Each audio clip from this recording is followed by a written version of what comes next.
arrive when he arrives. So we're calling this meeting of May 21st, 2020 to order at 7:32 p.m. And let's have a roll call, please.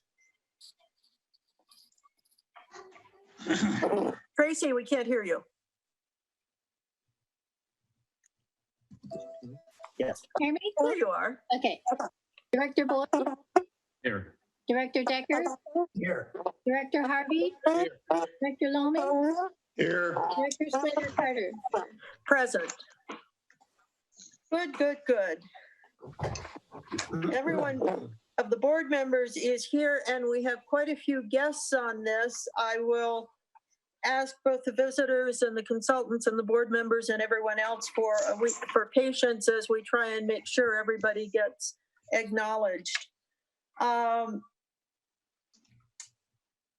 Let's see, the president's statement in this Prop 218 discussion that's been going on in the community. There have been a lot of very good questions. There's also been some old hearsay going around, and it appears that there are things that the community needs more information on. So once we can get together as a community, I would very much like to have us have another workshop, strategic plan type session where the board and staff can answer questions and clarify issues and work on getting a complete story and understanding of what a phenomenal job the community has done and the board and the staff and the consultants have all done, taking what was a shipwreck of a water district with all kinds of holes and leaks and things like that, and turned it into a really nice functioning district that serves the needs of the community for safe, clean water in a reliable fashion. There was a piece published on the internet locally, and it referenced that I think it was only one of 30-some cities in India can count on clean, fresh water 24 hours a day, 7 days a week. And that's a big country with a lot of money and a lot of civilization. But this is something our little community took from not being able to rely on fresh, clean water 24 hours a day, 7 days a week to one that we can. And we have our own water supply, which makes us very unique in the water world as well. So I look forward to the June 4th, 2018 hearing and to talking to all of the folks that either can attend either online or in person. Oral comments, other than those on the agenda. Clemens, I see we've got 22 participants. Do we have anyone who wants to speak in particular during oral comments?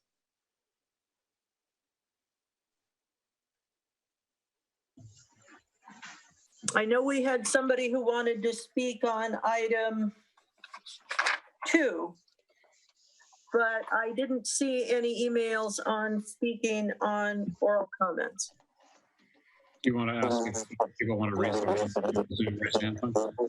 Sure. So we haven't received any further emails besides Okay. the one you mentioned. So if you want to speak, please raise your hand and I will scroll through all these cute pictures. I've got first. There's a raise hand function at the bottom of the participant list, or on the bottom of your screen. Raise your hand. Yeah. And I'm trying to see. I don't see anyone else. Okay, and I don't see any fingers waving. Greg's hand is up. Okay. Greg, is your hand up? Yes. Yes, just point of clarification. I sent a second email. I do like your background, Greg. That's a strong statement. Keep watching. I did send a second email about a half an hour after the first one, and it contains questions on both the SAM budget as well as the Montara budget. So I have questions on both those now. Okay, we will get to those just about immediately. We have no public hearing. I see no consent agenda. Since we're in the second meeting of the month, we have no old business, so we're speeding right along, making great time to new business. Item 1, review and possible action concerning Sewer Authority Mid-Coast Side, that would be SAM, fiscal year 2021 budget. Thank you, Catherine. First, I'm going to also thank everybody for participating in this meeting. This is really great to see that we finally get a lot of interest in our finances and actually in what we're doing. Hey, Clemens, excuse me. Your voice has a lot of echoing. Is there something that we can do to change that? Somebody? Okay, so is this already better? I'm just taking out my headset. That is better. It's better? Yeah. I think somebody muted. I think it was feedback off of somebody else, but it's better now. Okay. Well, I'm just going to. Why don't you start over again, please? Yeah, of course. So I first wanted to thank all the participants in the meeting here. It's really great to see some interest in our finances. Tonight we have really a lot of focus on finances. We usually don't see that many participants. And I want to say this is a very good thing because we want folks to understand what we're really doing and why we're doing things. So first item is, as Catherine introduced, the review and possible action concerning the SAM budget. And that is, of course, for the next fiscal year. So this budget comes from the May 11, so past Monday, SAM board meeting. That's when the SAM board approved this very version. The SAM board already approved a different version before then. It was sent back for specific changes. And so we now received this newest version of the SAM budget on May 12th. And presented here tonight. Just about the process, I want to be clear. We have Kishan Prativadi, who is the SAM general manager, here tonight with us. He's actually going to present the budget to us. I'm just going to make some brief statements here. We have essentially two budgets that are coming from SAM. One is called the collections budget. That is the budget that we're using for our collection services. So we contract with the Sewer Authority Mid-Coast side and purchase essentially the field staff to maintain our sewer system through the Sewer Authority Mid-Coast side. And so this collections budget is, it receives an overall decrease compared to the prior fiscal year of $144,000, 17%. And that has to do with the city's separate collection services agreement that is expiring now. City is essentially coming back in a similar fashion to purchase collection services through SAM. In the prior year, they went away, took 50% of their services away, and that is the service that they continue to receive. So apologize for a little typo here. It's in 2019-2020, so last fiscal year, the assessment for Montara Water and Sanitary District for the collections contract services would essentially decreases by $83,000 or 24%.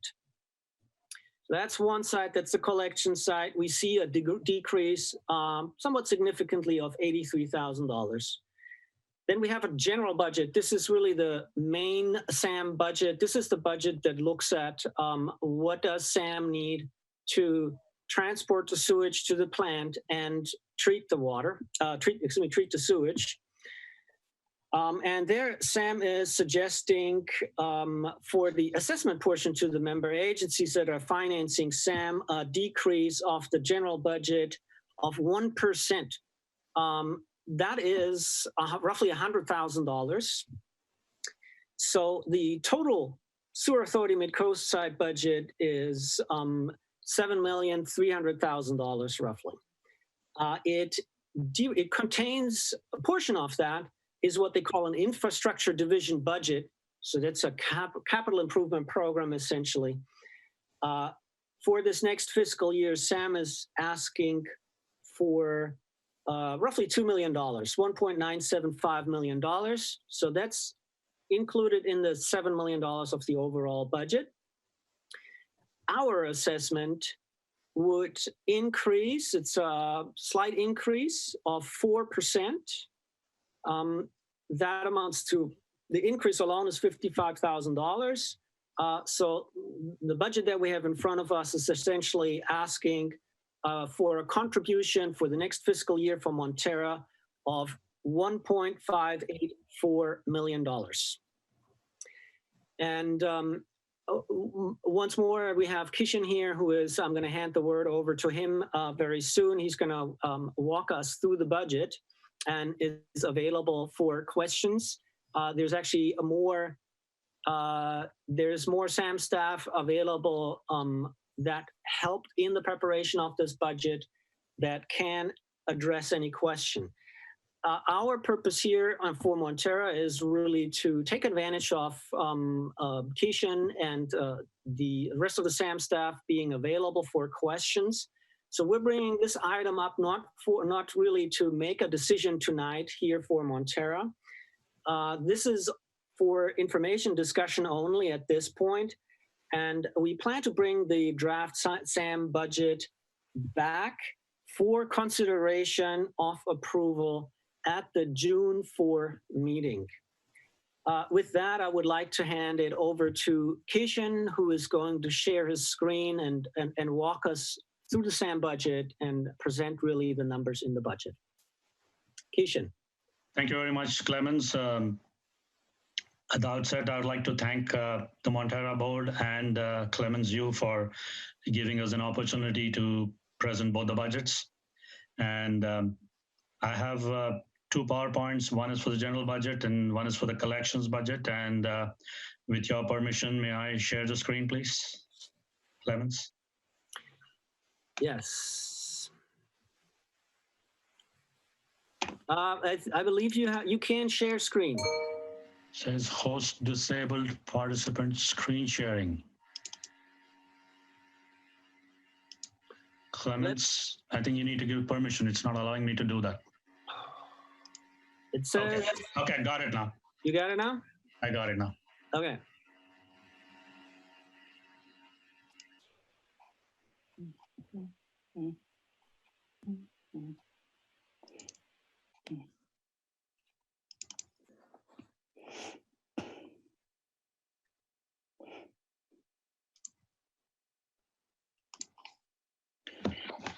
Are you able to see it?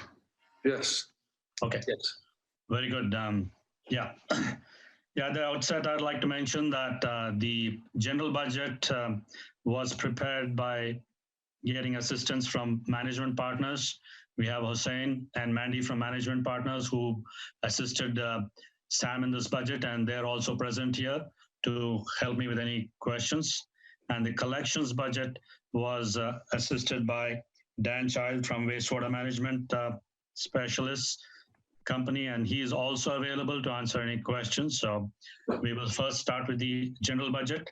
And we understand that Montara is familiar with the budget process which has been prepared by Maze. This is slightly different. I know the format might be a little confusing for many of you, but this is the same process this is the same format that we have adopted since last year, and we'll try to clarify as much as possible as we walk through the PowerPoint.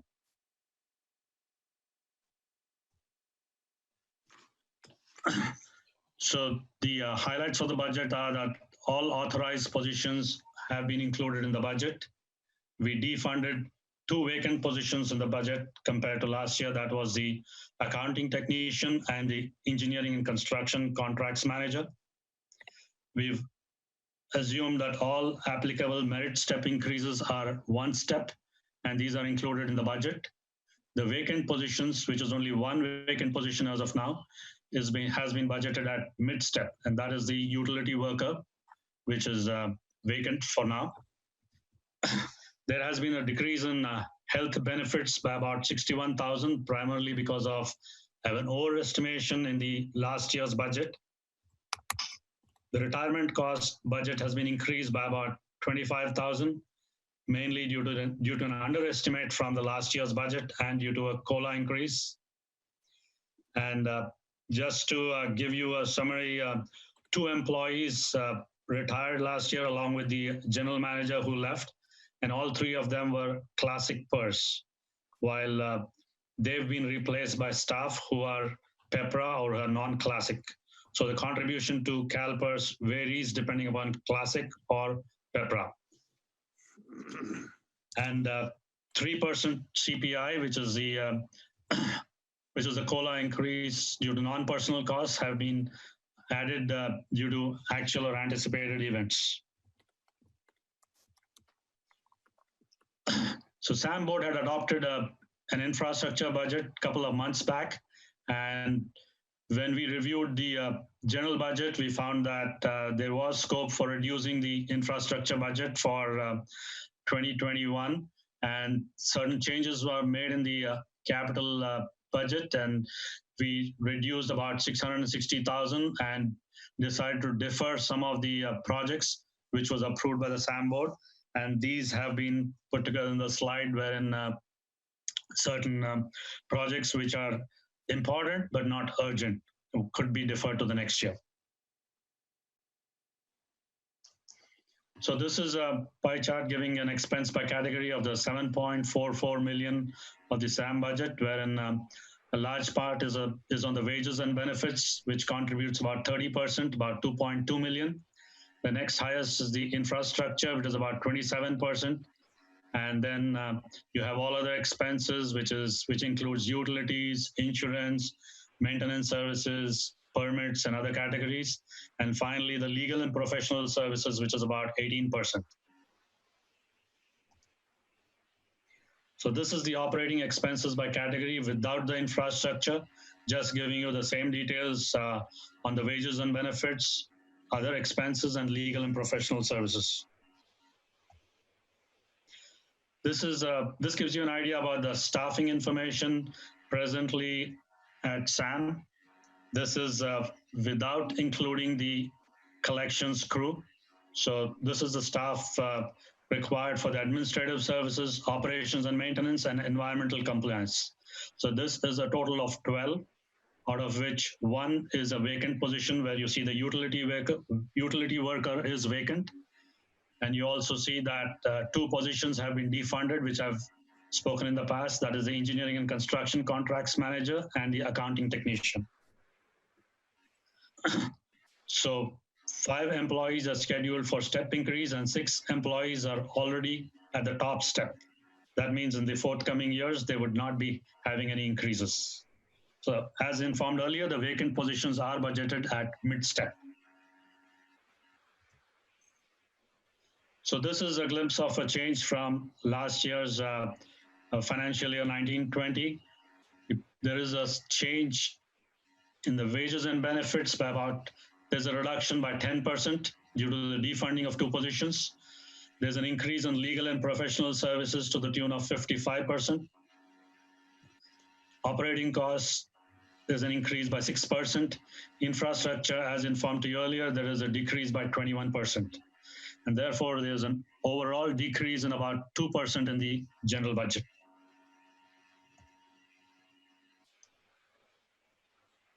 So to go into more details, personal costs, which is decreased by about 250,000, which is decreased as a result of defunded positions, those 2 positions, and also taking care of increase in salaries and wages as per COLA in MOU.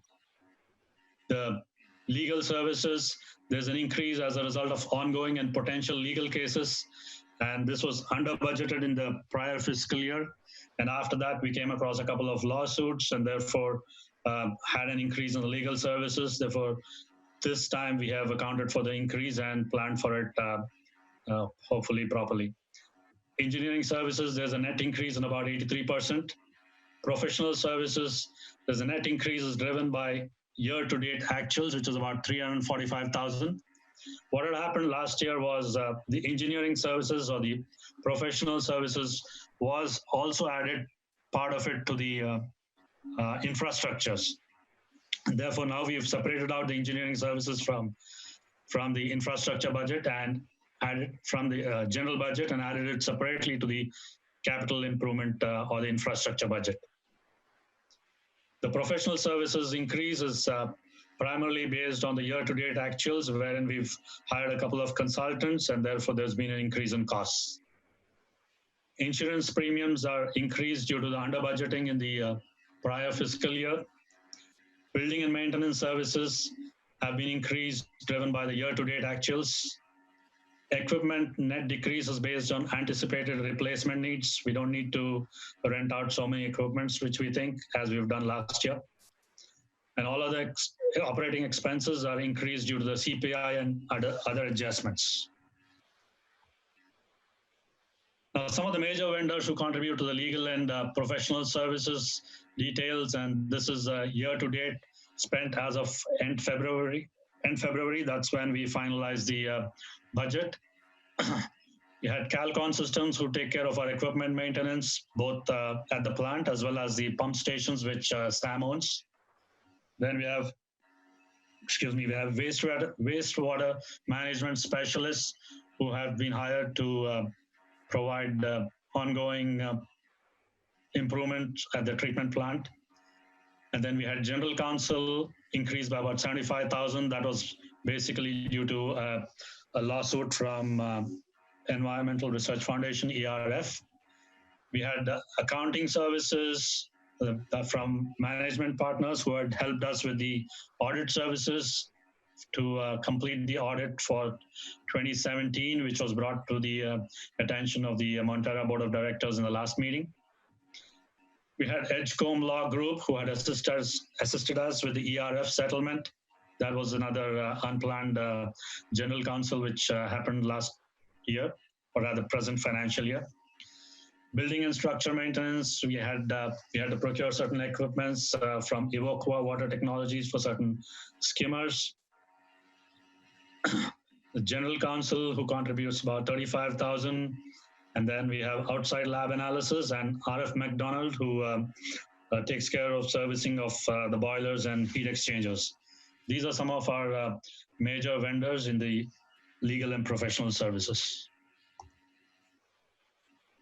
To give you an idea about the CalPERS rate, as indicated earlier, we had classic members. The employer rate is about 10.86 in 1920, which went up by 11.746, and PEPRA members, which went up from 7% to 7.8.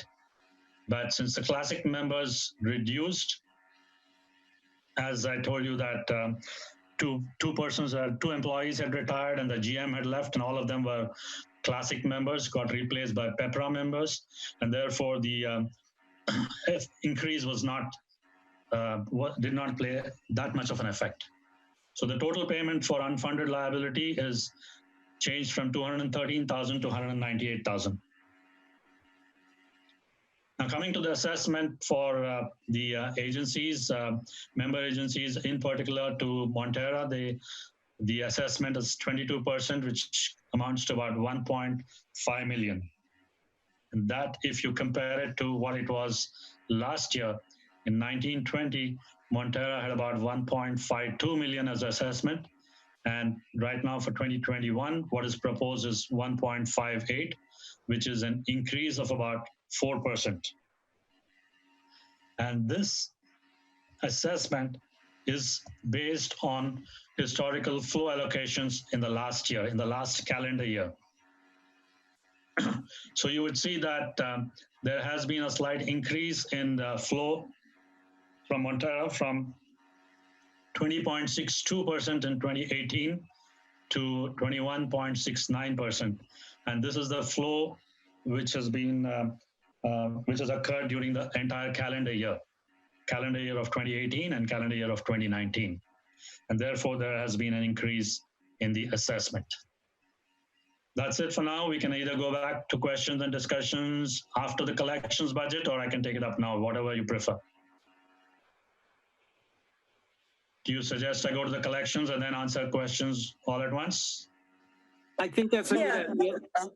Yes, I think that's a great plan.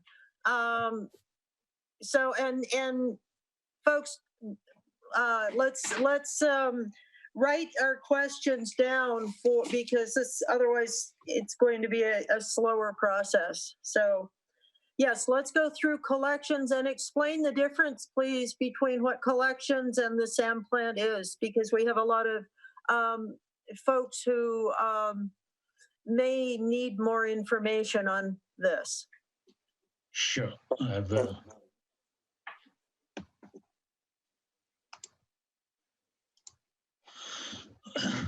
Okay, the collections budget, which I'm presenting right now, is primarily for the sewer, which comes in, for managing the sewer, which comes in from Montara district into SAM.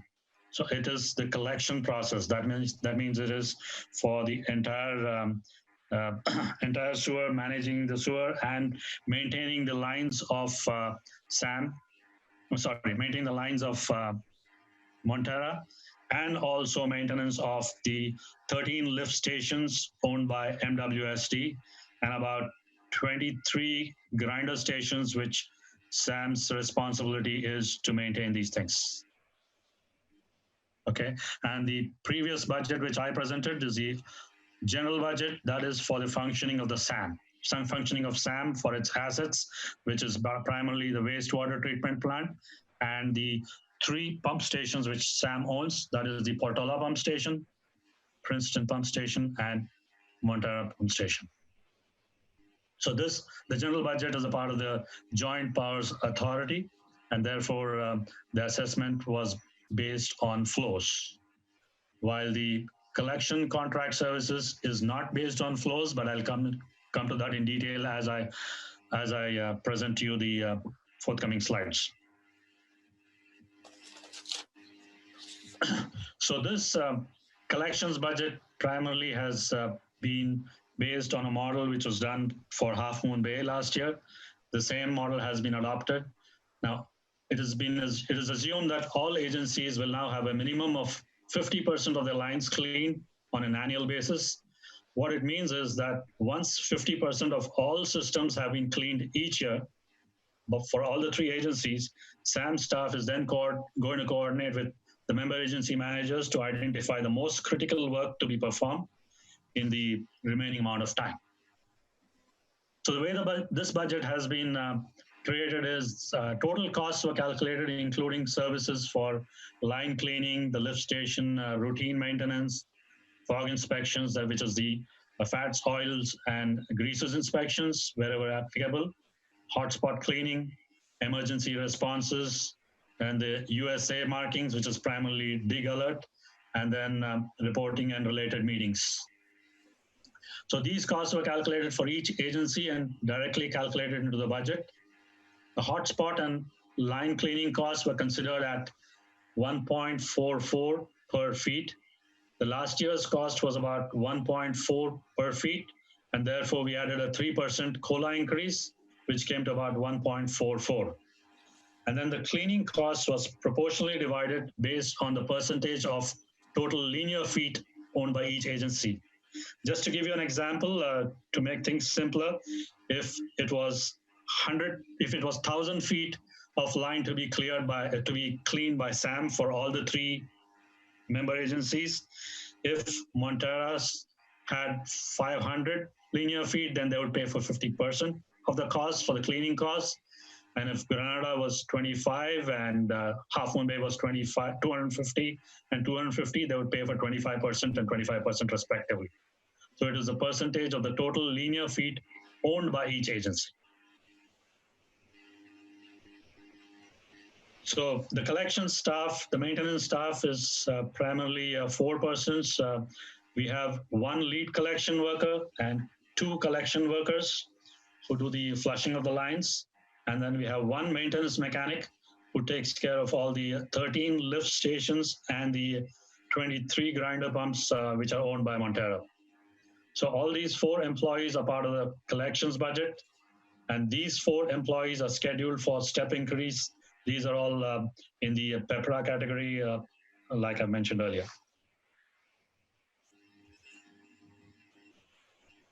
So the Half Moon Bay business model for last year collections was used. 1.4 per linear feet with a 3% COLA increase was used. A fully loaded rate of current collections mechanic was taken as $54.78 per hour. This is the current collections mechanic fully loaded rate, which means their wages, insurance, everything added. And what has been assumed is every lift station maintenance takes about 3/4 of an hour, about 0.75 hours for doing the regular maintenance inspection. And we have added another 1.25 as buffer to allow for any extra time if it's called back. And this is going by whatever historical time that we have spent in the past. That has been recorded by Sam and is available. Also assumed is the time spent for USA markings is about 30 minutes per marking. And for collection worker, that is for flushing the lines, the worker who does flush, the lead collection worker who does USA markings, we have taken his fully loaded rate as 60.52, which is more than the mechanic's rate. We have fog and USA quantities are based on the 19 and 20, which has been completed. And what has drastically changed is lift station inspections have been changed for Montara. Presently in this financial year, we are doing it every day in the week, like 5 times a week. And on discussion with general manager of Montara and Montara staff and Montara engineer, we have decided to change it from 5 times a week to 3 times a week. So this gives you an idea about the agency fees comparison. For Montara in particular, there has been a decrease from 341,000 to 258,000, which is a decrease of about 83,000, leading to about 24% decrease from last year on Montara, whereas totally on the SAM collections budget, there has been a decrease of about 17.6%. So this is again a pie chart giving the same depiction, and this is the total collections contract services budget. This is for put together for all the 3 member agencies, indicating as to how the allotment is done based on different divisions of the collections services. That's it. I have nothing more to present, and open for questions and any discussions, please.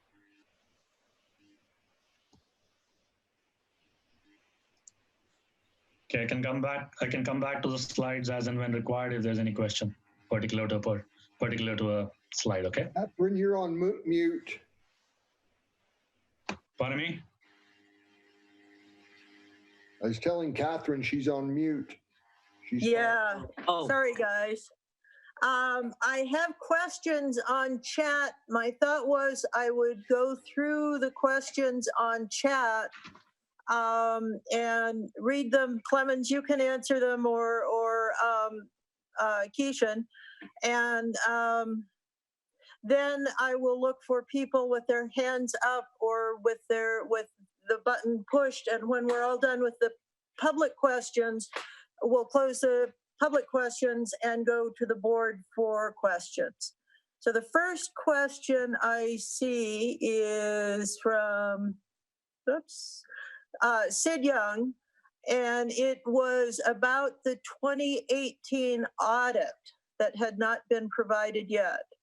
And she's wondering if they had an accounting position, why it wasn't completed, did they switch over to an outside accounting firm, and why is it not yet available? Kishan, you want to take this one? Yes, the 2018 audit is in progress and it has been subcontracted to an outside accounting firm. So the outside accounting firm, along with Sam's staff, is involved in providing all the details for the 2018 audit. And we intend doing the 2018 as well as the 2019 audit concurrently and completed by November, December of this year. Am I echoing? No, well, I can hear you fine. Okay. I am looking for, uh-oh. I have a question from Maureen. Where did that go? My apologies, folks. I have it up. I can read it. Okay, does the CIP of 1.975 million include any contributions on the new annual fee proposed by MWSD? No, it is not. The new fee is on the water side. And so the district has two functions, water function and a sewer function. Do I come across, is my sound okay? It is to me. Okay. Clemens, could you mute Catherine? I think it's her feeding back. I'll mute. Okay. So if this is better, so let me start again. So the district has two functions. We're providing water services and we're providing sewer services. The new annual fee is the fee that is proposed. There's still a problem with sound, Clemens. Catherine, you've got to mute. I'm trying to hit the mute and it's not hitting. Let me take care of that. Can you take care of that? Clemens? Yes, I think I did, unless, yes. Okay. And hopefully this is not better. That's better.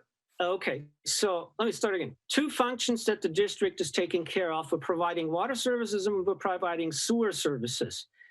The Sewer Authority Mid-Coast site budget is the agency that is treating the sewage for Montara, Granada, and the city of Half Moon Bay, and we're talking about their budget right now. So they have a need of $1.975 million. And we pay 21% of that. However, that's through our sewer budget, not through our water budget. So if you stay with us until the next item, it becomes much clearer when we talk about the Montara Water and Sanitary District budget. You will see that we have where actually the $1 million is and what it is supposed to do, but it is not related to the $1.975 million that the Sewer Authority Mid-Coast site is asking for. And I'm gonna hand it back to our president. And my system is causing problems. So Clemens, if you would please read the questions from the public, I'll just stay on mute. And then, so we're going to go first for the written questions and then for the hands up or the spoken questions. And I know Greg has quite a few questions. We should make sure we get all of his questions. okay. So I'm going to mute. You won't hear me. Okay, thanks, Catherine. So I think the next question is from Chuck Lintel. Do you have any estimated costs on a per person basis in each of the districts? My question is for the SANS fees. Okay, so, well, Chuck, very good question. There's definitely numbers for each of the agencies. I don't have the numbers for Half Moon Bay or Granada. I know we have that number. I don't have it readily available for you right now. It is, however, I think it's very important to point out that a simple comparison of costs between the districts is very problematic because the three districts are very different in their individual needs. So if we start in Half Moon Bay and look at the Half Moon Bay sewer system, it's actually a fairly simple situation where you have essentially a bowl. Half Moon Bay is flat to the ocean, and then raises the elevation going into the mountains. Very simple. So everything can drain by gravity towards the SAM plant. So there's no pumping really, not a lot of pumping. SAM has, the city of Half Moon Bay has a major pump station. However, it's generally simply flowing by gravity. The same is true for Granada Community Services District. It's also a very simple system with minimal pumps required. The sewage can gravity flow into the SAM system. Granada is, however, a little bit more rural and has essentially a lot of pipes are required, a lot more pipe length is required to provide the services for the individuals. And if you now move to Montara and Moss Beach, the situation is drastically different. Keishan mentioned that we have 13 major pump stations and a multitude of smaller grinder pumps. And the reason is that our geography is very different from our two member agencies. We have a mountainous, hilly area that extends just very far into the backside of Montara and Moss Beach. So there's a need to pump sewage many times, multiple times. So the comparison, that's one of the reasons why the comparison is going to be, it's an apples and orange comparison. What is also different is how the agencies are funded. Montara, unlike, for example, the community services, Granada Community Services District, receives a small number of property tax funds. Our sewer operations is mainly funded by rates. Granada sees a much higher share, receives a much higher share of property taxes. So their funding structure is somewhat different. So there are differences between the agencies, and it's difficult to compare those. And I hope I answered that question. Okay.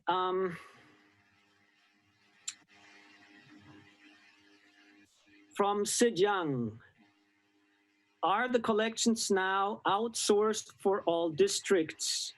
And No.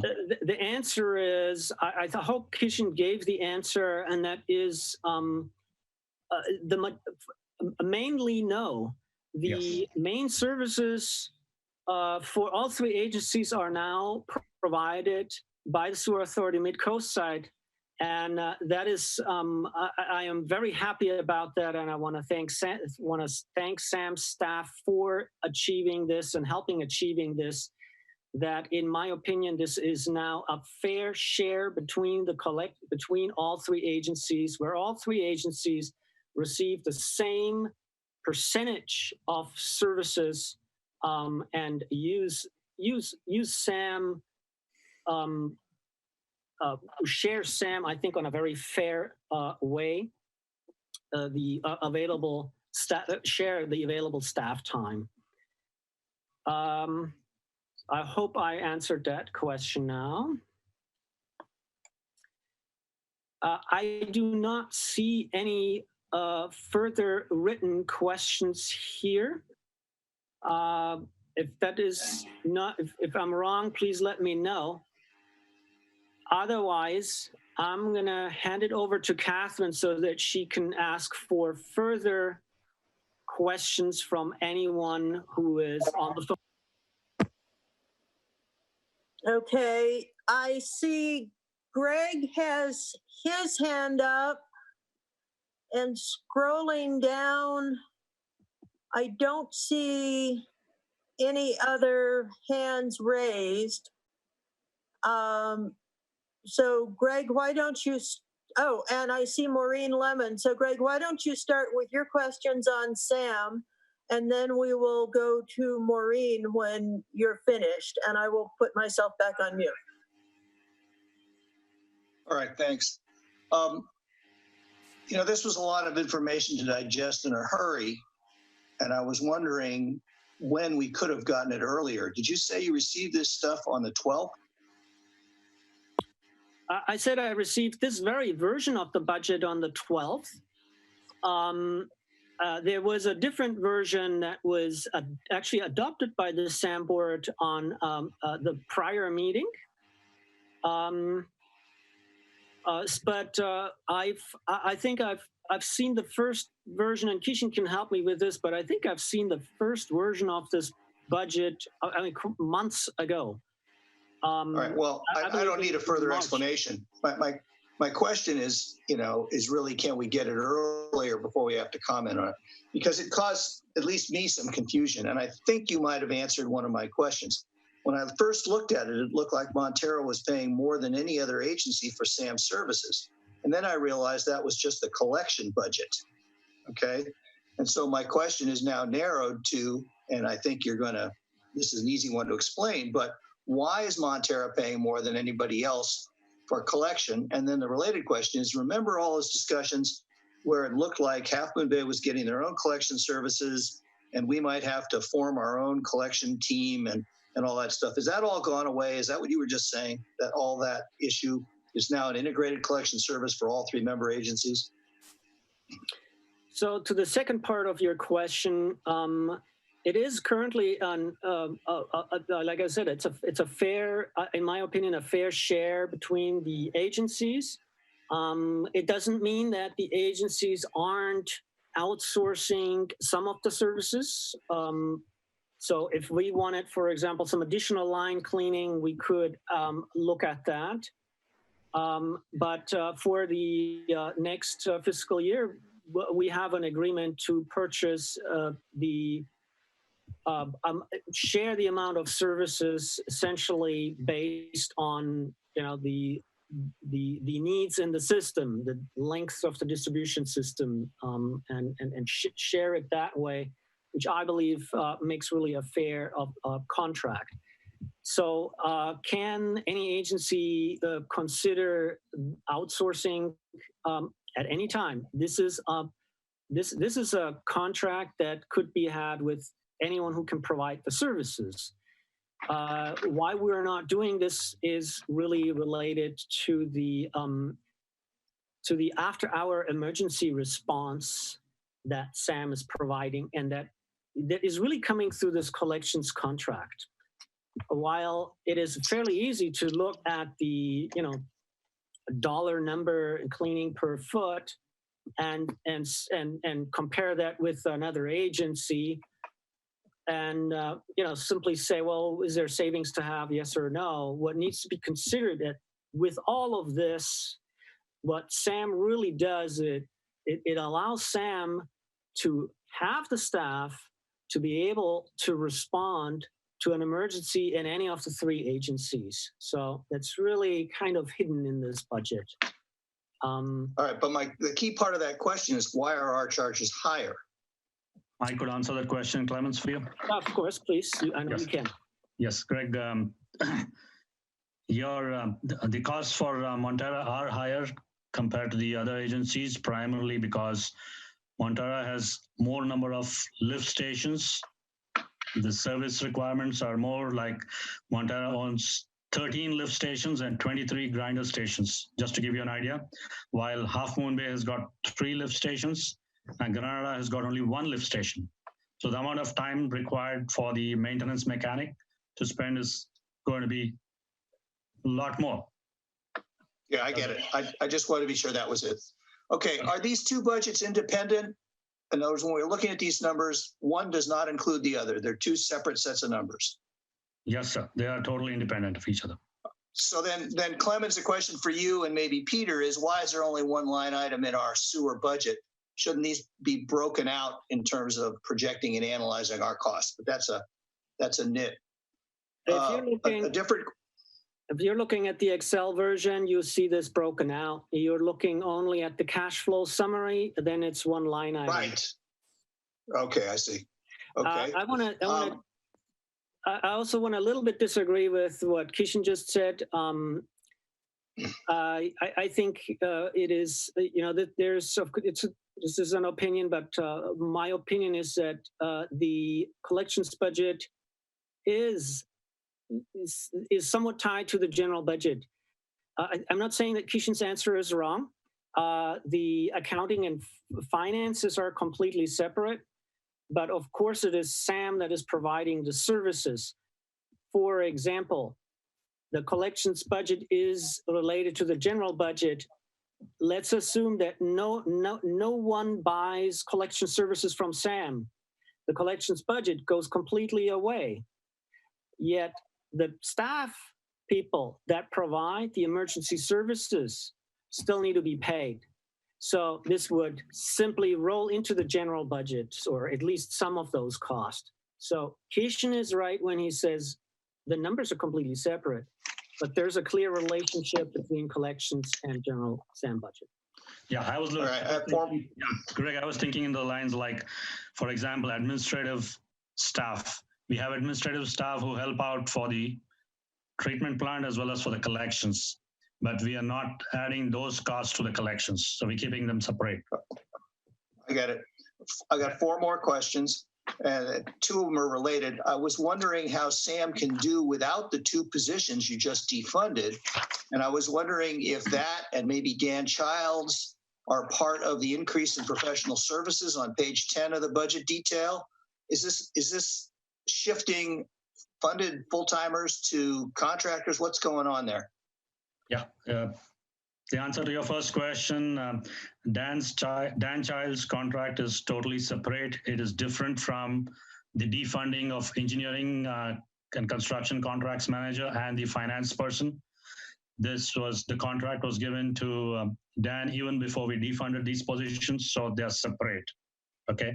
Okay. And by defunding these 2 positions, what we intend doing is we would outsource these requirements because these are as and when required. Like, for example, engineering and construction contracts will be required when projects are to be done.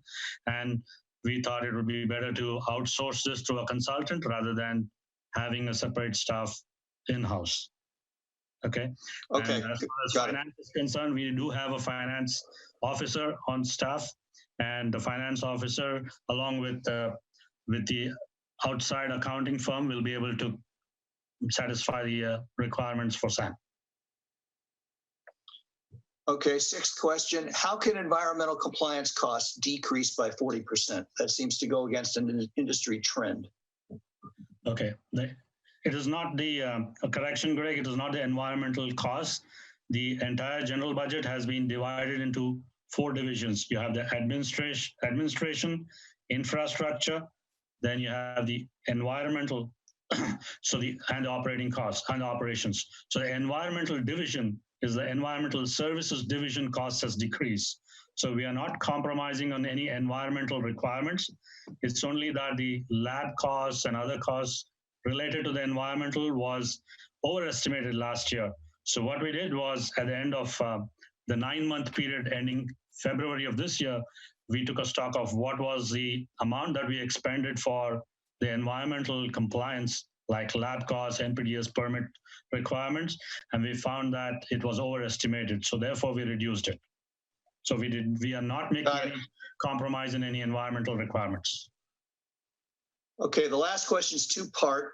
I couldn't find the details of the SAM capital project budgets in this packet. Beverly Marshall used to put together a little worksheet with a picture, maybe you did it, showing what each project was going to be, the costs, the benefits, So where's the description of what the capital is being invested in? Yeah, I'm sorry we did not put it in the budget, but it was in my PowerPoint where it showed the the names of the projects, but the capital improvement project was adopted by the board a couple of months back, a detailed one, which I can send it separately for your information.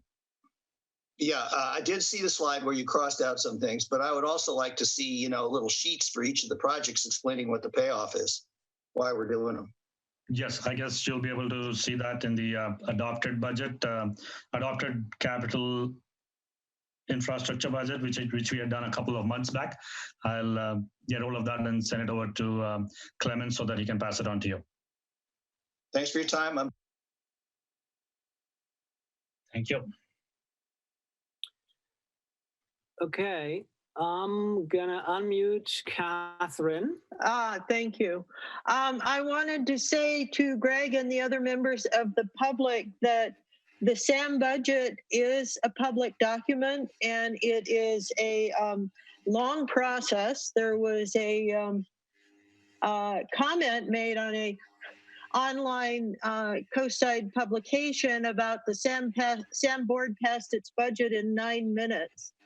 I think there were a few more, if not 100 hours involved in the SAM budget between the SAM Finance Committee and several sets of meetings between Keishan and the general managers and the board hearing two versions of the budget. So it actually, Keishan, you might want to make a guess at the number of hours. And my other point is that if people want copies of the budgets, they are available either by request or on the website. Am I correct? Yes, it's available on the website. Plus, on request, we can also email it to the persons concerned. If they send me an email, they can always get my email ID from the SAM website. And upon receipt of that, we can share the relevant documents, whatever is required.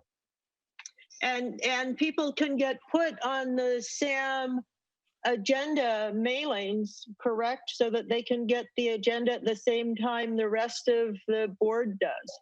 Sure, we can do that. And just for everybody to know, we typically post the agenda and the packet on the Thursday of the week prior to the Monday meeting. So it is available there. And the budgets, once adopted, will be posted on the website.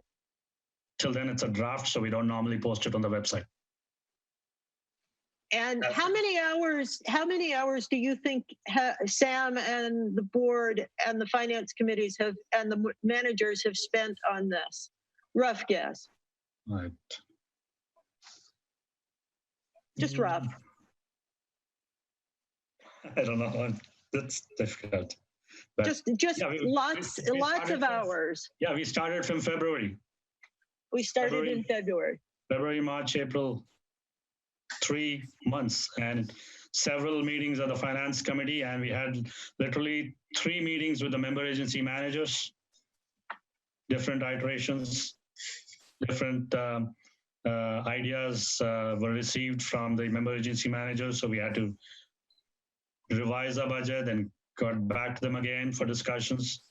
And then we brought it to the final board. And I have heard during this 218 process a lot of rumors and misstatements, and this is the kind of headline that, oh my goodness, those people don't even pay attention to the budgets, they just passed it in 9 minutes. And please ask, because there really is a lot of work that goes into SAM and MWSD and every single agency on the coast working for the folks who live here. So please ask questions. And I know folks have. Rick. Yeah, I just wanted to back up Catherine and Kishan's comments. This has been going on for many, many, many months. The general managers are involved in multiple meetings. They bring questions back to the boards. They go back to general manager meetings. They come back to SAM. There are some certain legal requirements where the SAM board has to vote and approve a budget to send it out. But that's not talking about 5 minutes of analysis. That's just a formal vote at the end to send it out at the end. And Kishan and his group and all the people who are involved have spent months doing this. And it was a very amazing process. And I hope you notice the budgets are down. They went back and actually saved money rather than just pumping up budgets all the time. So tons of work went into this, but Sam has to formally approve something when it's finally done. And that doesn't really take a lot of time. Right. Keishan, and then I see that Maureen Lennon has her hand up on the screen. So when Keishan is done, let's go to Maureen. Yeah, I would like to clarify that maybe the 9 minutes Sam took to approve the budget, what people have been talking is the budget which was discussed on May 11th, which was a minor revision of what was discussed on April 27th. So we did discuss it at length on April 27th, but the meeting on May 11th, the board meeting was a revision of the April 27th budget, and that was for a very short time. So that must be what somebody's been talking, saying it got approved in 9 minutes. Okay. So Maureen, let me see. Did you send a question? Oh, no, you're on. Hello, hello. Hi, can you hear me? We can. Yes. Okay. My question is probably more for the district budget when we get to that point, and I also put it in the chat room. So if you want to wait for this one, that's fine. Let's wait for this. Okay. Thank you very much. And Greg, I saw your hand was up, but it seems to have, you seem to have unchecked it. So seeing no more comments from the public on the chat room and no other hands being raised, let's take this Q&A back to the board, please. Let's start with whoever. Rick, do you have questions? No additional comments. I'm on Sam like you are also.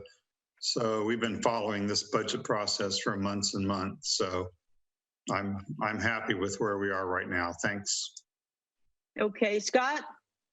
I'll just comment that I think it's great that the SAM board passed it so quickly, because that reflects the unanimity which comes as a result of everybody working together for months and months. So that's good. Thanks.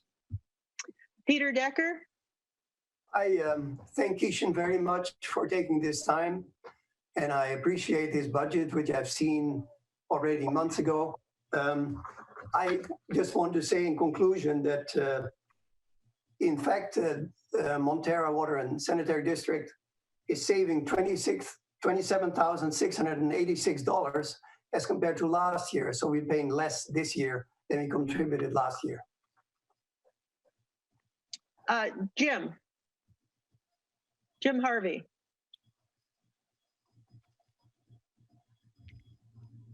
Are you on mute, Jim? No, I'm off mute. Can you hear me? Now we can. Okay, I just want to thank Kishan for all his hard work and the board members, and I think you guys did a great job. Thank you. Okay, and as usual, I'm not on mute, so I have a couple comments.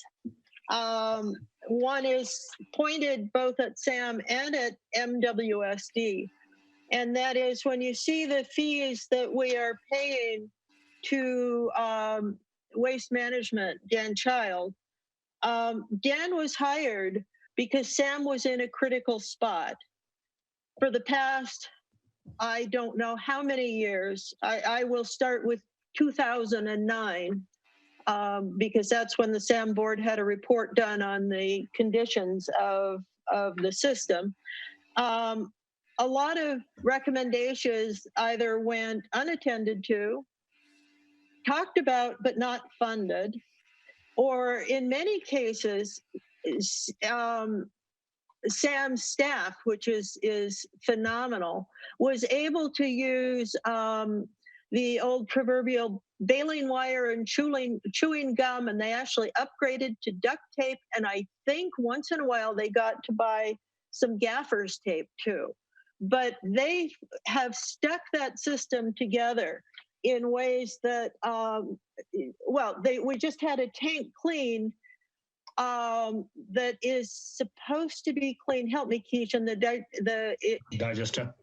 the digester, it's supposed to be cleaned every 10 years, and it has been 20 years since it was last cleaned. Yes.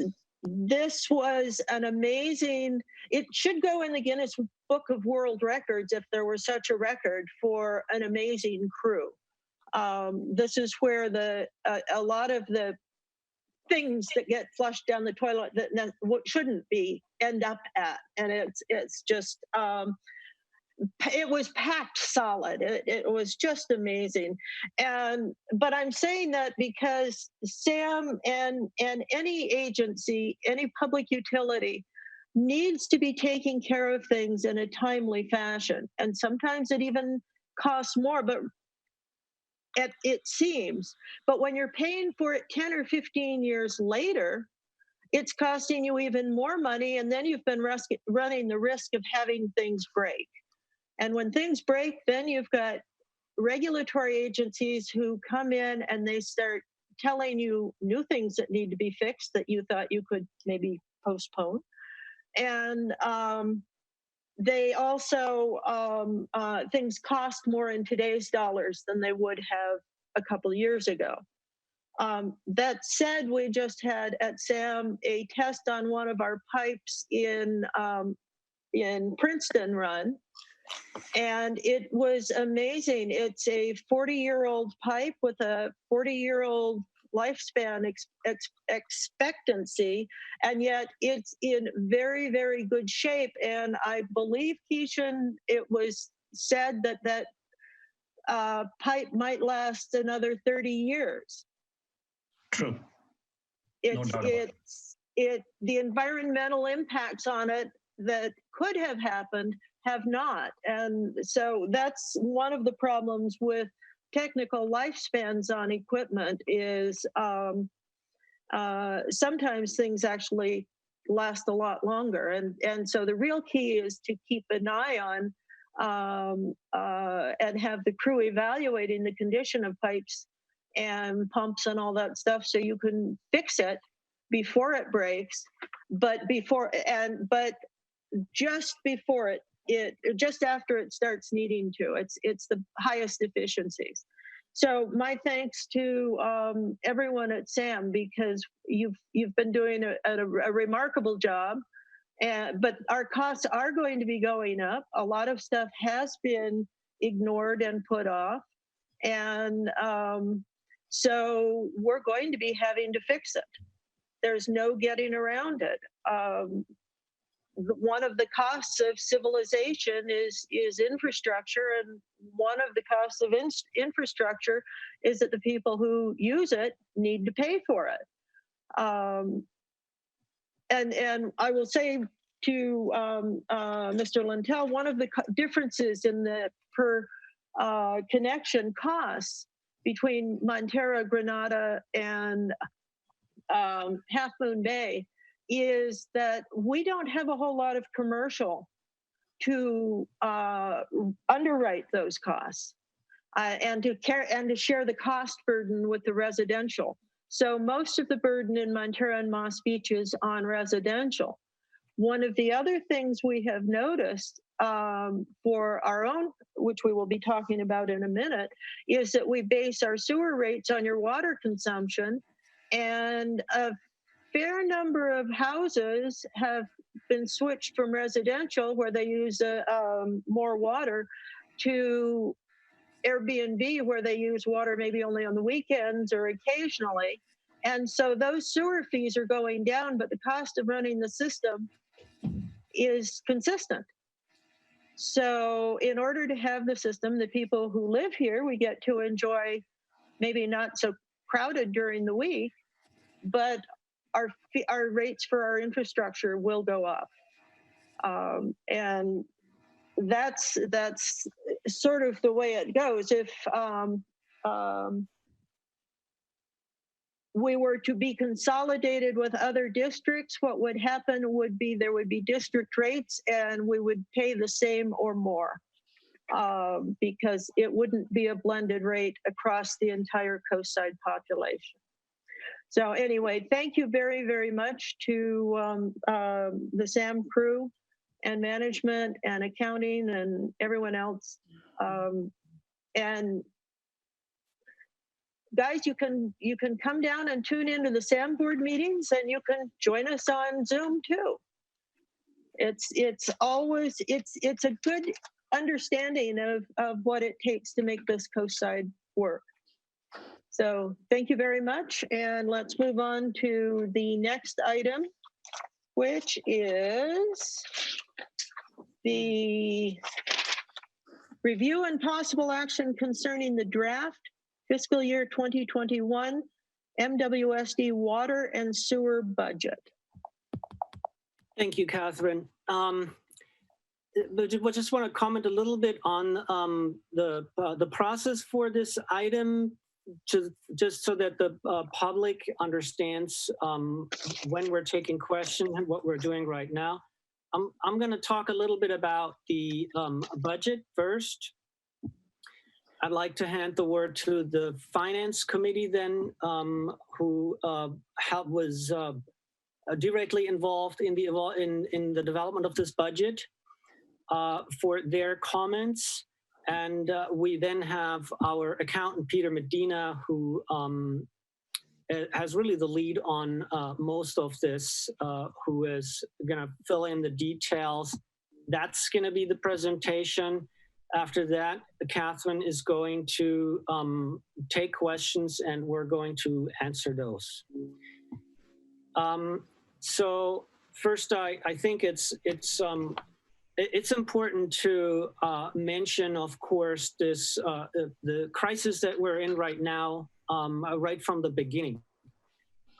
This is, I think, something that a lot of agencies, a lot of businesses really are very much impacted and see tremendous changes in their operations income right now. That is not necessarily the case for Montara Water and Sanitary District. While we're impacted like everybody else on a personal level and how we interact with each other, there is not really any interruption in water or sewer services. Our staff continues to operate the systems.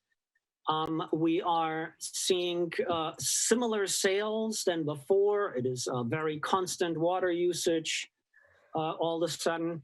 So that's, I think, from the beginning on, I think I want to point out that our operation is really, on the financial side, currently somewhat unfazed almost by this crisis. We're providing an essential service.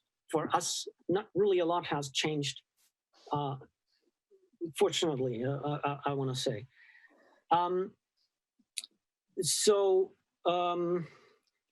With that, I'm gonna give me a minute to share my screen. And okay. So, let's see.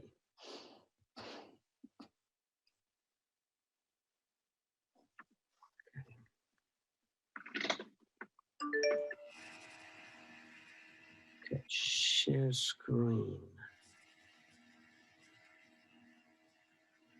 At the bottom. Oh. Okay. I hope you guys, is this okay? Is the Perfect.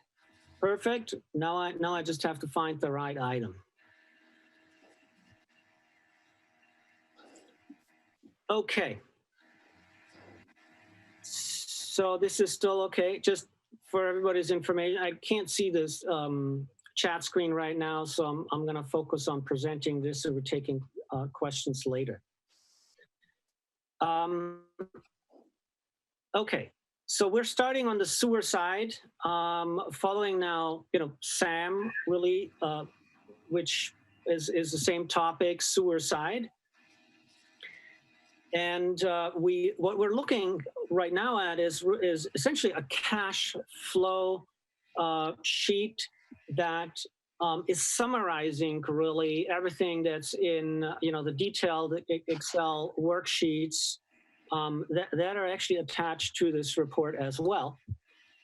So we're grouping a lot of line items and are just showing the main effects.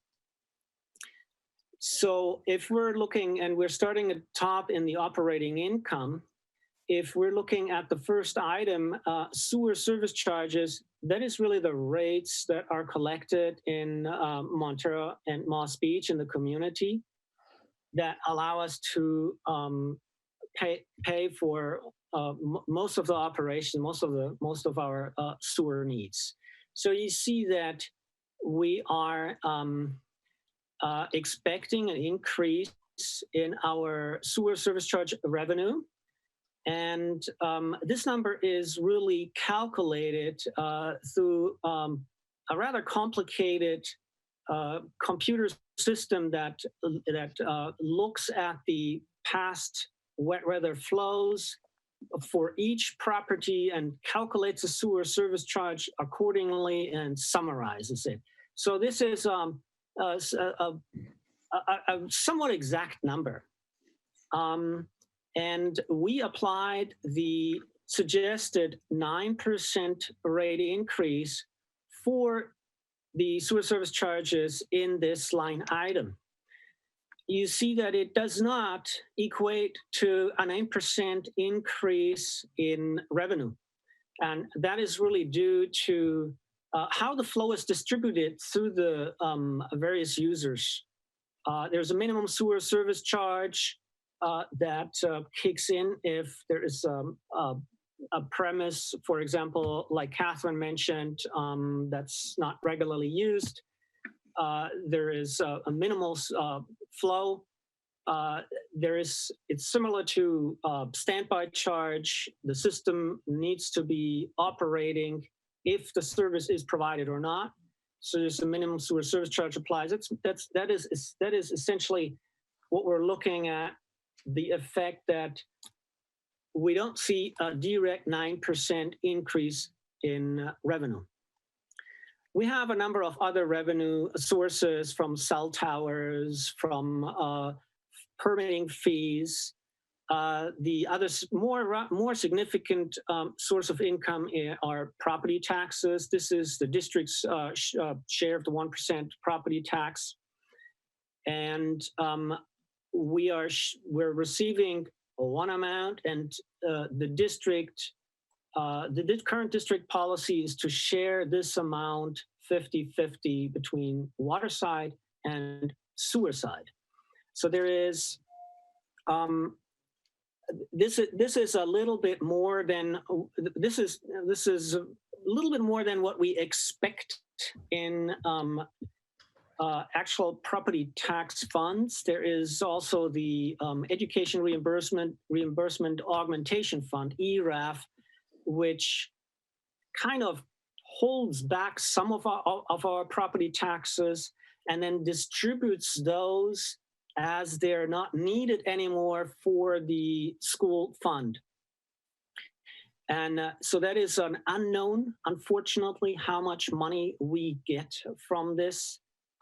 We have a tiny bit amount in here to reflect that we are hoping to get some of that. But so we expect to receive overall property taxes around $275,000. The waste collection revenue is the franchise contract with Recology of the Coast. So we're the with the sewer function comes also the solid waste disposal function. That's tied together, and that is outsourced to Recology of the Coast. We're seeing a small franchise fee that gives us a little bit of revenue. Okay, so total operating income expected is around $3.6 million. So on the operating expense side, you see that we have somewhat stable personnel costs, slight increase. And on the personnel cost, there is a cost of living COLA increase built into the personnel cost, both on the water and the sewer side. We've been traditionally looking at the Bay Area specific index for this from April to April. And that is right now a roughly 1% increase, which is included in this number. Okay, so I'm going to rattle down this a little faster. So we're seeing a reduction on professional services. There's a number of smaller line items. Let's get to the big numbers. Sewer Authority Mid-Coast side. You now see the number, the $1.948 million that Kishan just presented in the SAM budget, which the Sewer Authority Mid-Coast side expects to receive from Montara Water and Sanitary District. So that's our 21% share of the general obligation, of the general budget, plus the collections budget amount to come out to $1.95 million roughly. So that makes, so what we see is now the difference between, so we see a total operating expenses are $2.7 million. The difference between the operating income and the operating expenses amounts to essentially a net cash flow that's provided through the what's left over from the income that's listed above, mainly the sewer service charges, of roughly $850,000, $860,000. So that is money that's essentially available to be used later for example, for a capital improvement program. Let's go down and look at our additional line items here. We see additional income that's not really operating related, that's interest income. We saw a tiny little bit. We go directly to our capital improvement program. So you see a number plugged in here, which is essentially reflected in the capital improvement program that our sewer engineer put together for the next fiscal year. And what we're really looking here at is A, what we need to do, and B, how much money we have available. We can get into the capital improvement programs later. We have both the water and the sewer engineer available to give us a brief overview and answer questions on the capital improvement programs. Again, there is some other not operating related income through connection fees, for example, some other expenses, etc. If we're really looking down, I think the most important number here is the bottom line, which is the transfer from sewer reserves. It's the same as the overall projected cash flow. What this ultimately says is that the overall projected cash flow, the agency, the district, is short $1,045,000 for the coming fiscal year if we want to do all of what is in this budget.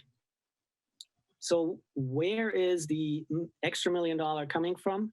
It's coming from the sewer reserves. So we're using our sewer reserves to fund a portion of the capital improvement program.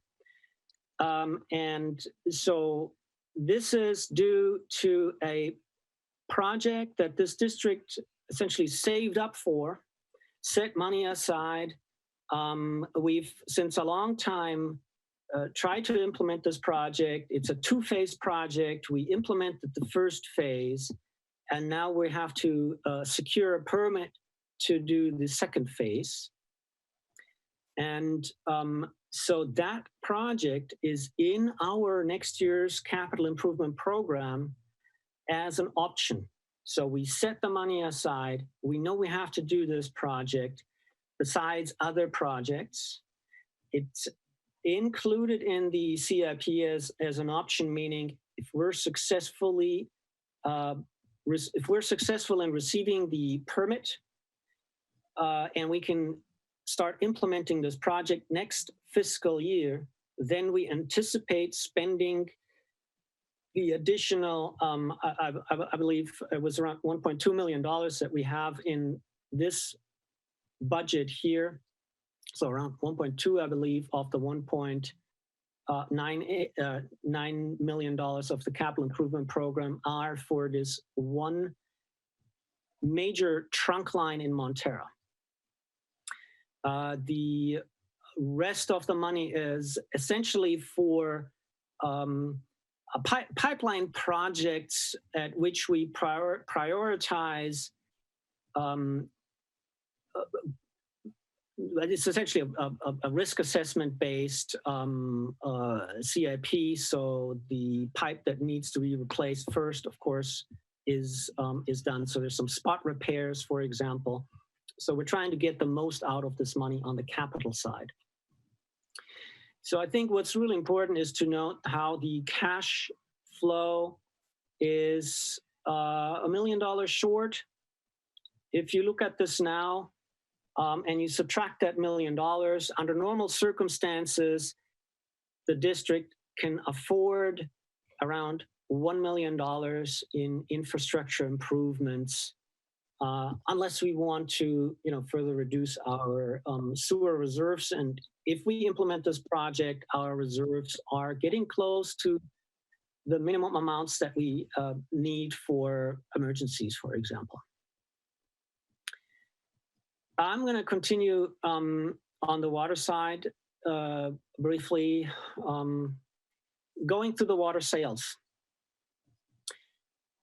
So the district has not increased the water rates in the past fiscal year, and the district is not suggesting to increase the water rates themselves at this time. We're talking about the implementation of a new fee.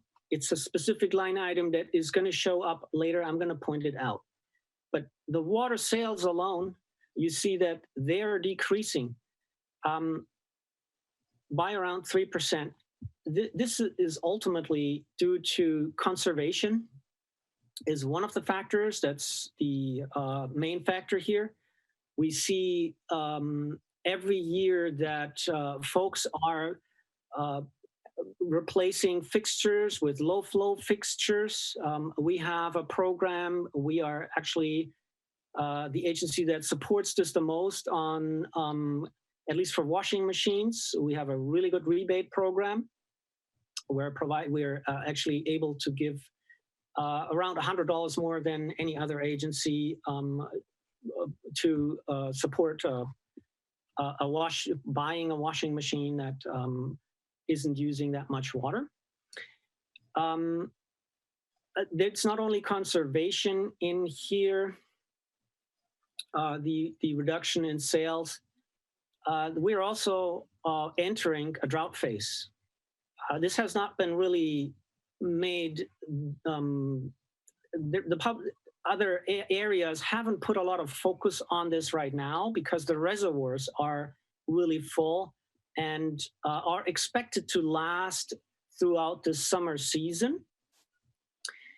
However, the precipitation that California received this year was very low compared to what we're supposed to get. And that's something that we're seeing more and more. We're seeing more and more the messaging to save water. So if we're entering a drought, we expect less water sales. This is why we see a little bit less water sales.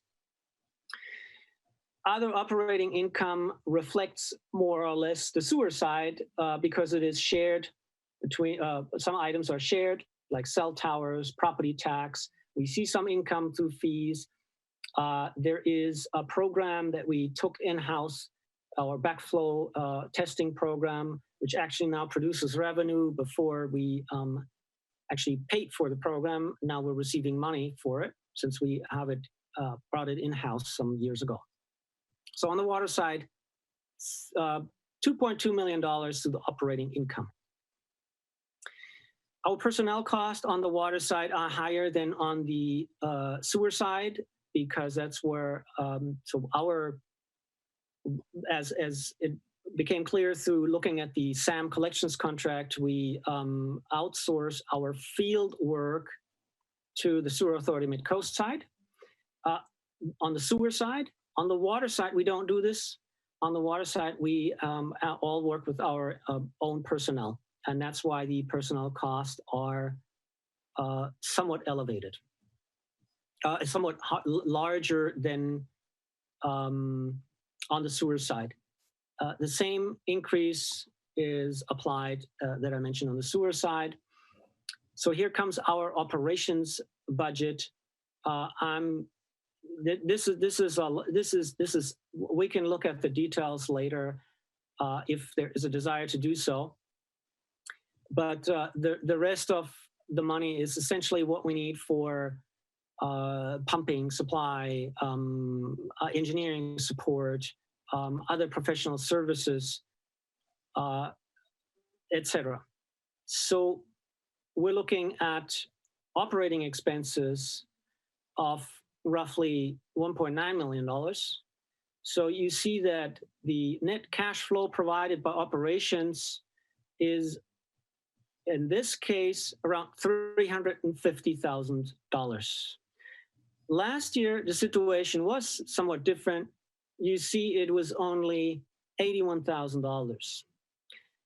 This net cash flow provided by operations is what has been used in prior years to fund the infrastructure program, to supplement the infrastructure program, and other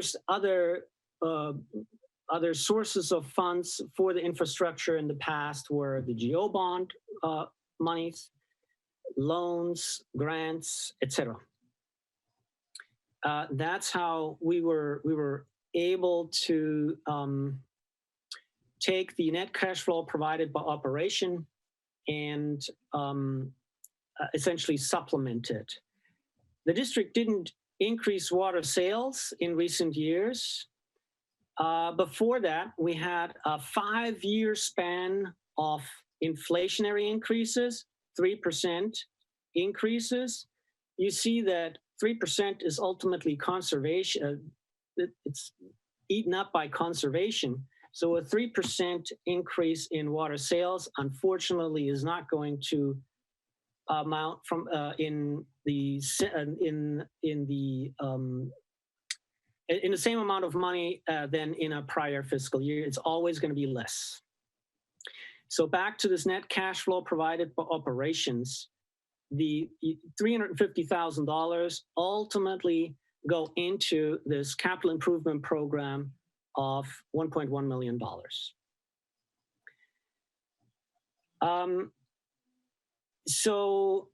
The GO bonds are listed here. I really want to point out this is on autopilot. They're really kind of skewing the picture here. We include those to show the cash flow, but this is really a separate account. All GO bonds funds go into this account and pay off the GO bond. They're not really mixing with operation capital anything. The number is listed, but it can be ignored. The water system reliability charge, that's the $1 million that the district is asking going forward. So you see, it's a round number, $1 million. And that now provides us really with an improvement program of $1 million. So we can indeed now invest $1.1 million into our capital improvement program. You see, last year we had a CIP of 549,000, and pretty much all of it was funded by reserves. The water side does not have reserves and did not have reserves in the prior fiscal year. So this was really a loan that was a money transfer essentially between sewer and water. So the sewer side was able to support, was able to loan the water side $500,000 to finance a minimum capital improvement program of $500,000 last year. So this year, again, I don't think we have to talk about these numbers below, except the capital improvement program.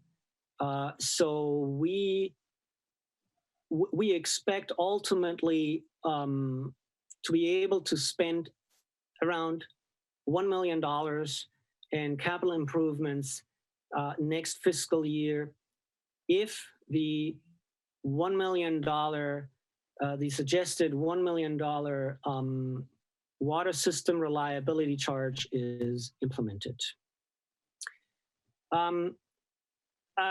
Thank you for giving me the time to walk this through. I hope we didn't lose too many folks. I want to hand this over to our treasurer, Peter, for comments. I mentioned the Finance Committee actually spent some significant time looking at this as well. And I would like to give Peter Decker an opportunity to comment and share what he experienced walking through the Montara budget process for the first time. Peter. As you know, I joined the board in November, so it took me a little while to catch up on the details. But just as in the case of Sam, I have worked hard on this budget with the Finance Committee, with the help of Jim Harvey, Clemens, Peter Medina from Mason Associates. And we've had many iterations of this particular budget that you're looking at now. As compared to the initial budget, we have cut costs by about $104,000 in the sewer department and by about $28,000 in the water department. That may not sound like much, but the operation is a lean one. And it was difficult for us to find issues with the budget for 2021 that were not thoroughly vetted before. So it was difficult for us to find things to lower the budget with, because as Clemens just explained, what we really need in order to increase our reserves for future capital improvements is for the operating budget to contribute to that, so that we can build up this capital improvement reserve rather than build down. And that's what I want to bring home. The fact that we now, and this is shown a little bit down below, the fact that we now have a capital reserve in the water of only $398,000 means that whenever we have a minimum capital reserve requirement of $1.8 million, that we are already $1.5 million short.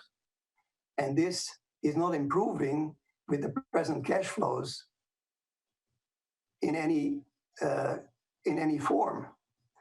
On the capital reserve side of the sewer department, we are somewhat better off.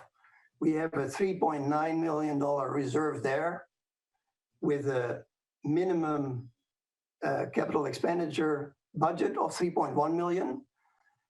And consequently, we're a little bit better off on the sewer side, but even there, we need to make sure that we have enough reserves down the road to come up with replacement of our infrastructure. And these numbers that I'm throwing out are just not numbers that come out of nowhere. They have been vetted and they have been looked at over and over again by people who specialize in this field, people who make rate proposals, who study our financial performance, and then come up with a budget. And it is these consultants that we have relied upon for our rate improvements. And the last proposal that we had showed that we now had the option of various rate structures, one of which was this water system reliability charge of $1 million. There was also a suggestion of a $2 million reliability charge and a suggestion of a $500,000 reliability charge. All of this only helps us in case we know what is going to happen in the future with our infrastructure, and we don't know that. But what we do know is this: if we don't have a sufficient reserve for our infrastructure, it becomes very difficult for us to find loans or grants, because banks will look at our performance and say, your operational reserves and your reserves for capital improvement are below par. And that does not allow us to give you any money. And that's what we have to keep in mind when we look at this budget. Thank you. Thank you, Peter. I want to still give Peter Medina a chance, who really put so much time into this as well. Peter is our accountant, to fill in anything that we've left out, and maybe his perspective on Montara's budget. Before I do that, there was one point that I wanted to highlight when it came to the water sales number. The same is true on the sewer side for the sewer service charges. One of the reasons for the decrease is in there actually that we're expecting to see a little bit less revenue coming from water sales, because we're implementing a hardship rate that allows folks that need support to simply receive a flat amount on the water side, on the sewer side, as credit every year from the district. So the district's currently suggesting to support folks in need with $100 on the water side, $100 on the sewer side per year for this hardship rate. It's tied to the PG&E Care program. Anyone who qualifies for the PG&E Care program will qualify for the district hardship rate that the board asked to implement. Thank you. Just wanted to mention this. I think this is an important point. I want to ask Peter Medina to just briefly let me know if what I forgot to talk about and to present, what he thinks what's important to point out in this budget. Peter. Do you want to go to Jim first? Yeah, I'll make a few comments. Thank you, Peter. Thank you, Peter. As the other member of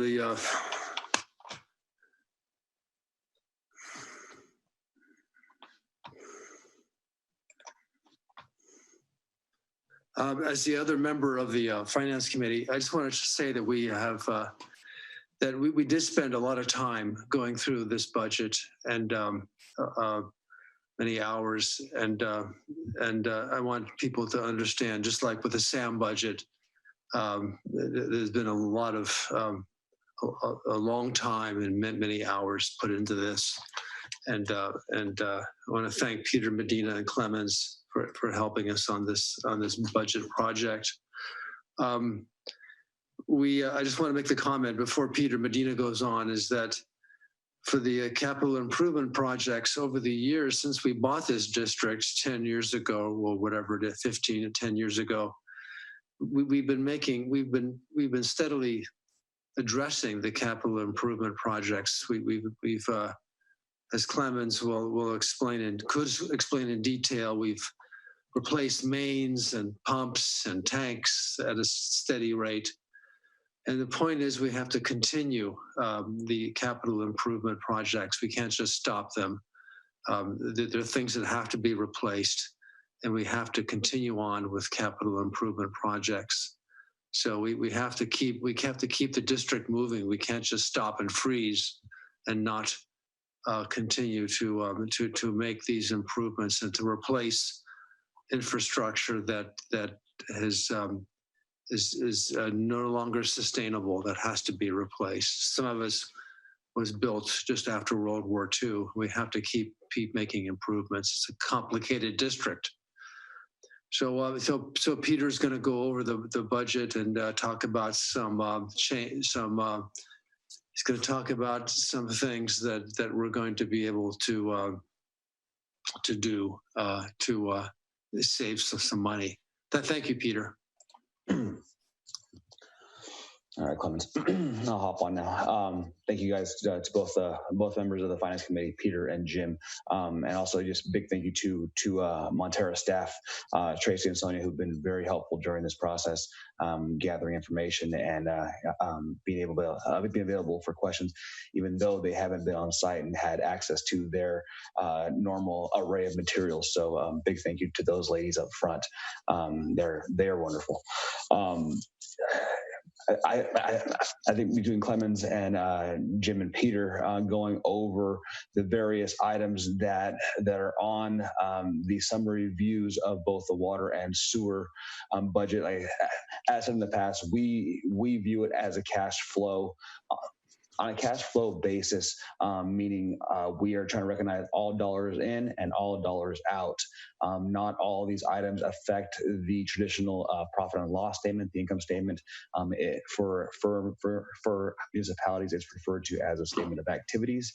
Not all these items are reflected there. Some of them are balance sheet transactions. The service of debt as well as capitalized expenditures on the for the CIP for both water and sewer. Those are the main drivers, as has been discussed. Operations, as you see, so we are budgeting for both sewer and water. Operations positive, but it's pretty lean.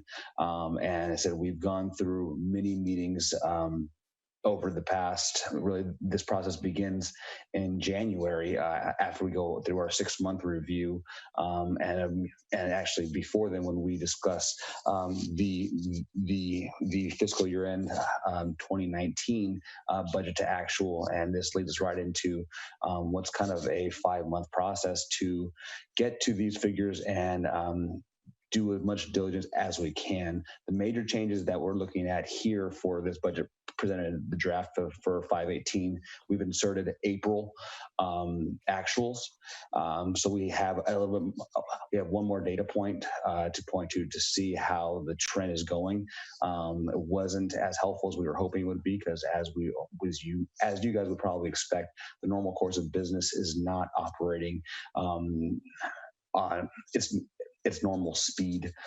So a lot of bills vendors aren't billing. The district isn't, not that we're not paying, but it's just there's a timing issue that's kind of being built in. But we have April numbers, actuals related here within the individual sheets. Within there, though, we've able to nail down a number of other figures. One being the major one being COLA from 1.66 to 1.11, a decrease based on April to April. We are reducing a number of operational expenditures that, after much discussion, found that there were possibly some areas that we could reduce those items. All these changes can be seen on the very last page of the PDF. The dates are in there as far as those various changes, but I don't want to drone on too long. I think I said just big thing. There is one question that was asked on the group that I can answer from Sid. The last GeoBond payment will be paid on August 1st, 2028. So 8 years out. So with that, Clemens, if there's anything more, I mean, please ask me. I can answer questions, but don't want to go into too much detail if it's not required at this point. Thank you, Peter. With that, I'm going to hand it back to Catherine to help sort out to address the questions. And you're on.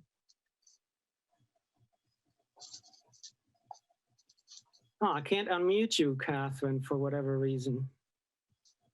Unmute now. Here we go. We'll start with Sid. I apologize. I missed her little blue hand with her question at the last one on the SAM budget.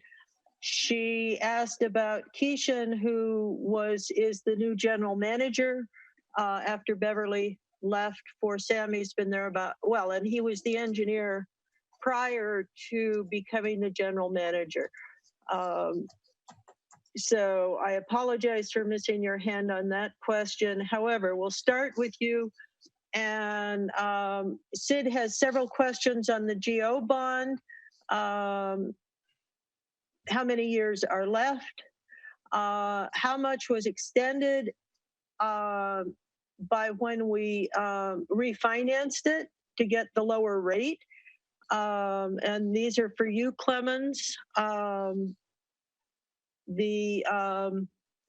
So let's start off with the bond first. And then I can say the water system was purchased in mid-2003. So time flies. We've refinanced the bond to reduce people's payments, but it did not extend the bond. I'm correct, right, Clemens? Yes, you're correct. Peter answered the first part of the question, and so the second part of the question is we were able to refinance the GO bond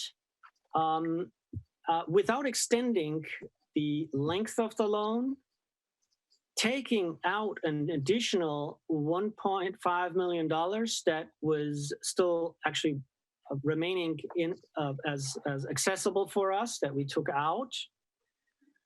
At the same time, lowering the rate for everybody paying into the fund as well. So this was a very successful refi.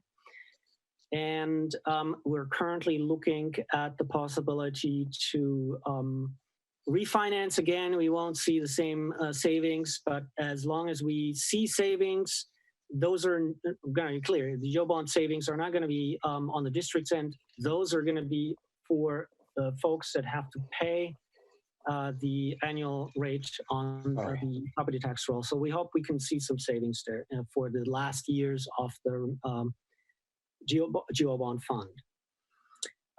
You have, so just staying with Sid's question right now, how many protest letters, I'm assuming this means, has the district received? So I think the latest status that I've seen was it was 89 protests. Can't you delay the building up of the reserves until the bond gets paid off? I'm hoping that the presentation that we just gave is the answer to that. You see that if we don't do anything right now, we have no money for infrastructure improvements. Now, I want to be clear, it is these are not all planned projects.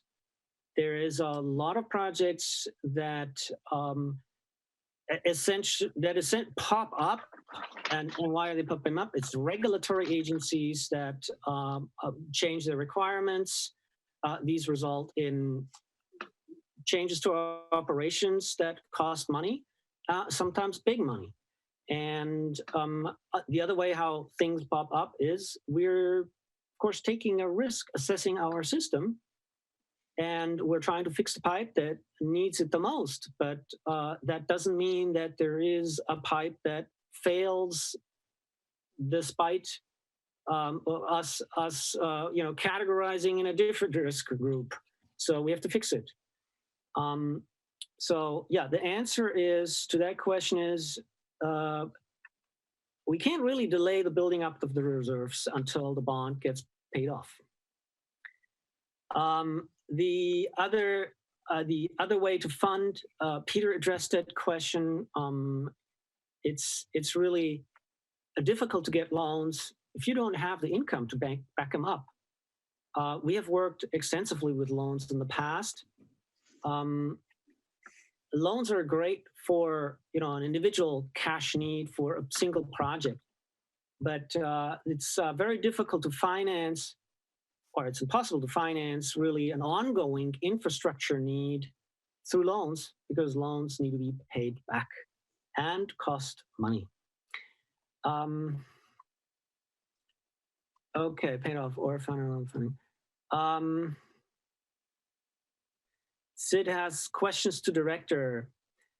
Okay, the water system was purchased in what year? 2003, August 5, 2000, August 5 or August 3, 2003. The system transitioned to what was Montara Sanitary District. Okay, the same question was answered. What was the term of the bond? It was a 30-year. It was a 30-year bond, as I recall. Yes. Okay, thank you. Now, while we're with Sid, Sid has her hand up. Sid, I'm going to unmute you right now. So if there are any other questions, you are unmuted. If you can let us know if you have any other questions. Yes, can you hear me? Yes. Okay, I was wondering on behalf of a lot of the families who are possibly both parents might have lost their jobs during the COVID shelter in place thing, and also a lot of senior citizens. This is kind of like a shock to have two things on your property tax bill now. So one of the questions was, can you not wait or delay putting this new charge on the property tax bill until some future point? I mean, now I realize we still have almost 8 more years to pay on our water acquisition bond on the property tax bill before it drops off.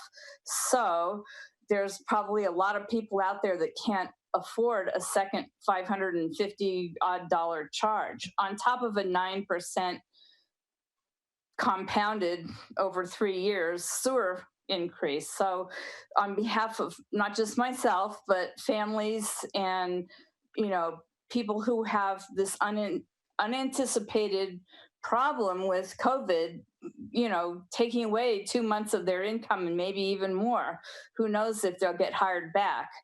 Can you not delay the water bond? Water reliability charge going on our property tax bills, at least for another year. I know you asked your attorney to look into that on the last meeting. So you kind of answered the question a little bit yourself, because I think you attended a meeting where we talked about this.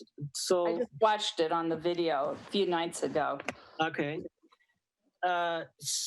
So what you said here, I think, is important.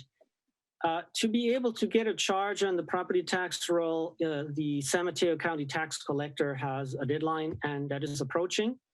So unfortunately, if the district decides not to implement this charge at this time, the next chance to put this on would be essentially, we would have to wait a year. However, I want to make it clear that you saw the presentation that I just gave, in which I stated that if we do not see the $1 million coming in next year, the district has no funds, very little funds for an infrastructure program next year. That means we have potentially not the money to fix a pipe if it breaks, to repair a well if it fails, or similar. So from my perspective, no, we cannot wait. Well, I guess maybe my thought when I heard the video meeting from last time was that you might delay it, in which case you could still get it on the property tax bill, but not start having it accrue for like 6 months or something. In other words, knock down that $500 fee for this first year to a 6 month, 50% of the $500. So we looked at that option, and or the way this could work is the district could approve the Prop 218 limit at the $568, but then instruct staff to collect a lesser amount. However, I'm going to come back and point to the numbers that are clearly showing that we are going to need the million. We're going. What we haven't really talked about here is the water system reliability charge. We've talked about the budget.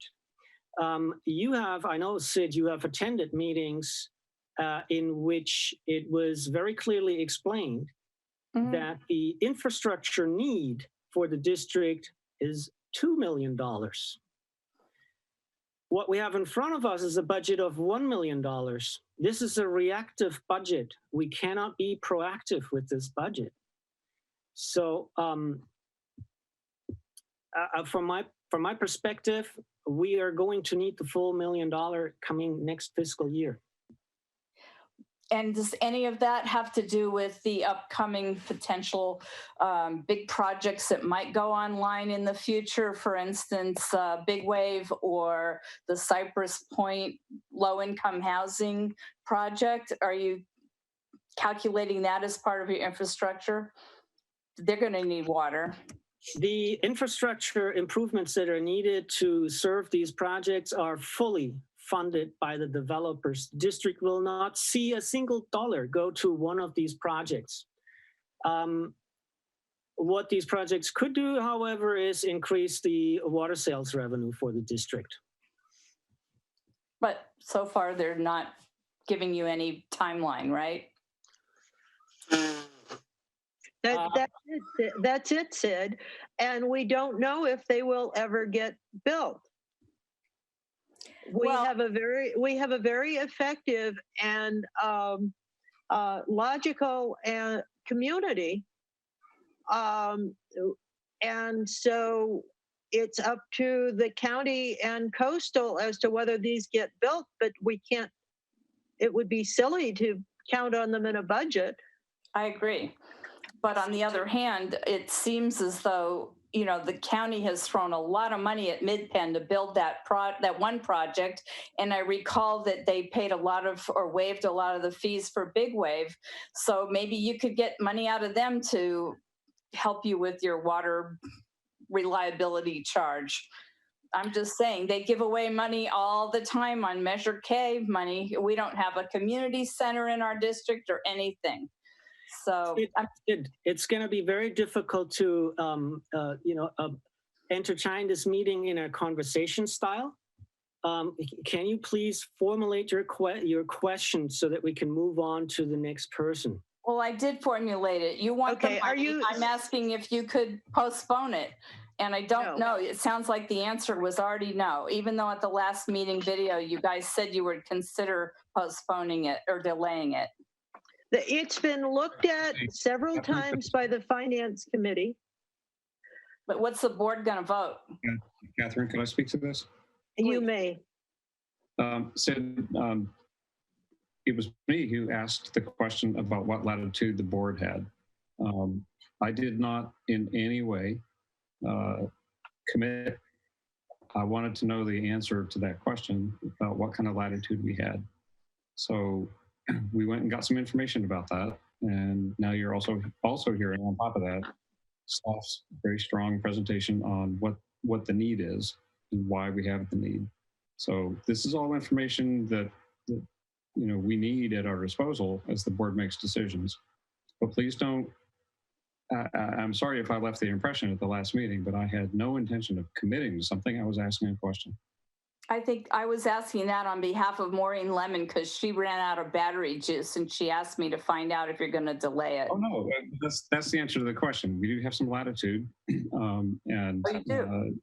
Staff has made the need very well known. Those are two pieces of information. But you said something that I had to speak to, and that is, I asked for the information so we could understand what the latitude was with respect to the official notifications that we've sent out and the calendar and timeline that we have. So we have that answer now.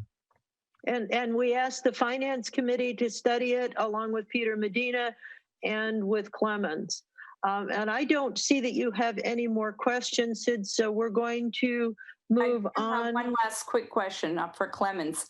If how many protest letters does he have to make it so that this doesn't pass? He said he had 89 in his hand. We have just short of around 2,000 accounts, so it's going to be. You need around 1,000. Around 1,000, yes. Okay, thanks. And let's move on to Greg Diegas, who had his hand up next. And then after Greg, I saw Joel's hand. So when we're done with Greg, we'll move on to Joel's questions. Thanks, Catherine. I have 7 questions, so let's try and make this quick. The water reserve calculations that sets what the appropriate level of reserves is supposed to be contains an engineer estimate of $750,000. The sewer reserve calculation contains an engineer estimate of $1,177,000. What's the basis for those amounts that cause us to have to keep those high reserves? Peter Medina, you want to take this one? It goes back to our reserve policy. Yeah, so this is dictated by the reserve policy. My understanding was that the way that it's calculated is we get the 5-year table. The high and low is based on the CIP schedule for the 5 years, and then there's just the additional amount from the engineer piece. I can't give you. I do not know why those figures are there or exist. Or let's ask the engineer. So, I mean, Greg, this essentially goes back to the reserve policy and so the question that you have is, why are they 2 different amounts? Is that correct? No, part of the reserve policy is understandable. It takes the lowest year's capital improvement plan funding and uses that as part of the minimum target. And on the maximum side, it takes the highest year's capital improvement program. I can understand the logic for those, but there's an additional number. As I mentioned, it's called an engineer estimate. You can see it on the pages aren't numbered, but on the reserve pages near the end, $750,000 engineer estimate for water and $1,177,000 for sewers. So given that you've already included both the lowest and highest estimates for capital improvement funding, why is there an additional engineer estimate? And where did it come from? Again, it's going back to the reserve policy, which asks to include these amounts, which are estimates back during the time of the establishment of the reserve. Those were estimates from the engineers of amounts that we need to, on an annual basis, to invest in our infrastructure, to maintain it in a meaningful way. So it's this napkin sketch calculation of roughly our assets divided roughly by the lifespan. So it's a napkin sketch approach of what we've been doing, much more detailed on the water system reliability charge. However, it's an old estimate and much less accurate. So it's a policy that goes back some years. So that leads to the next question, which is, are required reserves untouchable? The way you just explained those engineer estimates, it was kind of a probabilistic guess is what we might have to spend. But if you have them in the reserve targets, then by spending them, you go below the reserve targets. So my question is, does the cash in reserves have to remain unused for an entire year? Or can it be deployed and then restored at some subsequent year? Because it sounds like you're freezing cash in a reserve in order to maybe spend it when you need it, yet you've just locked it up so you can't spend it. I mean, the answer is really no. I think I want to see if Peter can answer this better, but ultimately, I mean, these are targets. This is what we are supposed to work towards. This is what we're supposed to have. However, if we need to dip into them, well, we'll use the money. So as you saw us do in this budget. Right. The water side is underfunded. Yeah, that's right. You spent all the reserves. I got it. Okay. Let's move on. In the water side, there's a $600,000 capital improvement budget. I think at least the new customer part of it is 600,000. It's $1 million something. Why is there a new customer capital project of 525,000 in the water capital budget, given the points Sid and others are raising about the stress financially on the district? I guess I can understand the 75,000 for emergency generators, but it's also listed under the new customer section. So why the new customer capital project for water? So I'm going to see if our water engineer, Tanya, can address this question. Tanya? Yeah, I'm here. Okay. It's a good question. Since the district has the capacity reserve charge, however, the issue has to do with the fact that we need to implement projects and the money will have to come from somewhere. So the projects needs to be funded. And the way the customers, the rate that the customers come in at, we cannot predict. So it could be, we have 10 customers coming in 1 year, 10 new customers, or Sid mentioned Big Wave. They have submitted an application and maybe they will pay their connection charge, but we don't know that. That's not a predictable number. So it's a part of the calculation, has to be, but the cost of the improvements, but we cannot predict whether or not the people will pay this year or next year or the year after. Does that make sense, Greg? All right.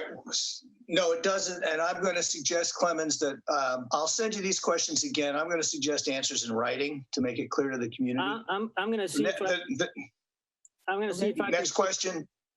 I'm going to see if I can quickly answer this question. It has to do with how the connection fees are structured.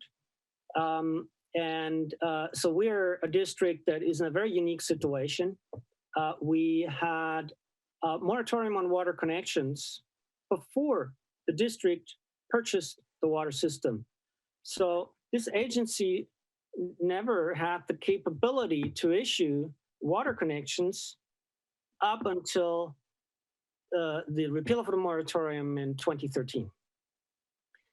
And so we're, this awkward situation of being really this agency that has now this number of existing customers that have been served since years, and no one knew was really taken on. And now we're having to think through how to structure connection charges. And the way to do this is really to separate the projects for the new users and clearly identify those to be able to calculate essentially the projects, to identify the projects that are needed for the new users. And so they will be paying for, that's why we have two separate sections, because the new users will have to repay that. That's how. Well, it sounds like you're spending the money in advance and financing it for them. But I'm going to go back to my point. I think you should answer this one in writing. In addition, there's a capital budget for sewer of $1,985,000. It includes $580,000 for something called medium high priority sewer mains and $1,225,000 for Cabrillo Highway Phase 1B. And my question is, why are those projects a priority, especially Phase 1B, which is the bulk of the money? I can answer, but I'm going to see if Pippin is willing to give it a shot. I'm going to unmute you, Pippin. Oh, I muted you since you unmuted yourself. All right. Double back on the mute button. So Greg, appreciate the question.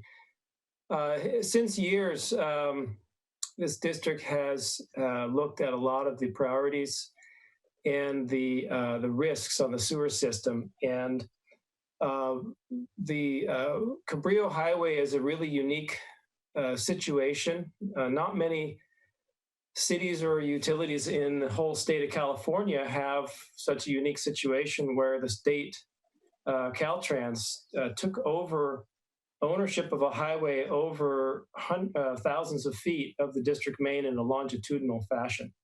Just for general reference, the state does not approve any new pipelines in a longitudinal alignment on any state highways. So we'll take that as a backdrop to the fact that we have an existing situation which the state does not consider currently approved. But when you go out in the infrastructure physically and look in the field, there's a very, very narrow topography. We're on the cliff on one side, and we have a cut in the hill much of the way on the other side, backed up directly by properties. So the only physical alternative to a gravity sewer system along Cabrillo Highway would be the installation of at least 6 more pump stations to the tune of about $50 million. So it's not a feasible alternative. So the trunk sewer system is a really critical pipeline that collects all of Montara from the pump station at the far north and all the gravity pipelines down all the numbered streets, 7th, 8th, 9th, 10th, 11th, and so forth, and carries them to the Montara pump station. Years back, about 10 years ago, the district implemented a full televising of as much of the pipelines as we could fit a camera into. And much of the Cabrillo Highway, it's all a clay pipeline, and it has a lot of stress, meaning, physical road stress because it's under the highway. There's cracks in the pipeline. And in the section 1B, it's in the narrowest section of the highway where the highway is built up over the Montara Creek. So it's essentially a land bridge, very narrow.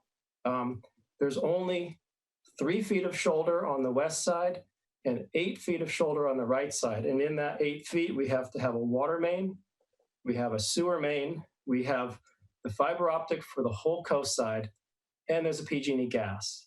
So the infrastructure is very tight. All the utility companies have this passageway over the Montara Creek. It's extremely critical. The existing sewer is in the northbound lane. Caltrans widened the highway, which increased not only the traffic load onto the sewer pipe, but it also made it so it's impossible to maintain that sewer without doing a night shutdown. So if there's an emergency, we'd have to close Highway 1 to through traffic and actually flag people around a sewer emergency. So we have to clean that by, earlier in the night, we discussed outsourcing sewer services. That's one of the ones that's outsourced. SAM hires the professional traffic team, and they hire a company called PSI, a high pressure cleaning service, to come in and clean that trunk sewer. And we do it at night when everybody's asleep and hopefully there's less traffic. So that's the phase 1B. it's been on the books as a targeted project since a number of years. I think 2012 is when we started the pre-design process for 1A. So this has been an ongoing goal of the district to improve, deepen, and relocate that sewer system to deal with some of the stress cracks. So that's sort of a ballpark summary on that particular area. It's a project the district has saved money for over a number of years. And it's part of what's in that reserve. You build up the reserve. So if you pay as you go and you have $1 million project, you got to save that $1 million so you can spend it down. The flip side is if there's an emergency and something breaks, it happened to Sam a few years ago with a $500,000 expense. If you don't have some money in the bank for those unknowns, then you get into some real trouble. The medium and high Bruce, I'm not done. Thank you. Just a moment. The second half of your question was the medium and high priority sewers.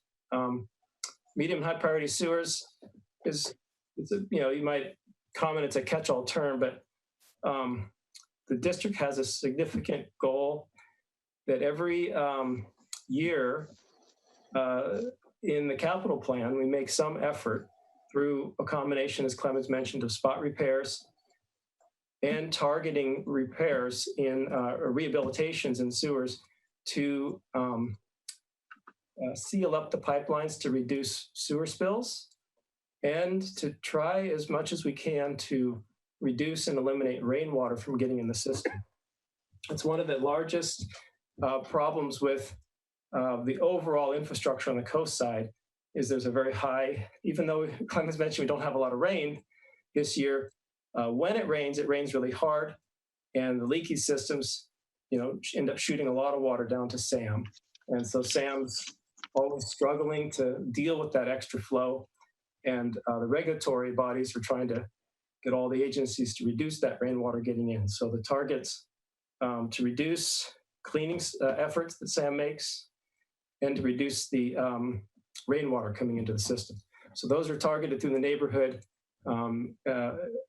annually. So that there's always an effort to do some neighborhood sewers every year, and then every so often do these bigger projects.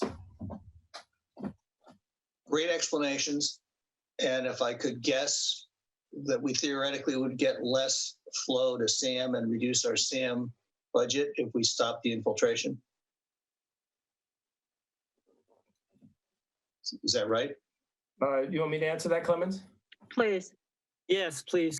Well, the current budget that you saw from SAM was based on flow, and if that's the way the budget is based in the future, then as agencies reduce their infiltration, they'll reduce their relative cost at SAM.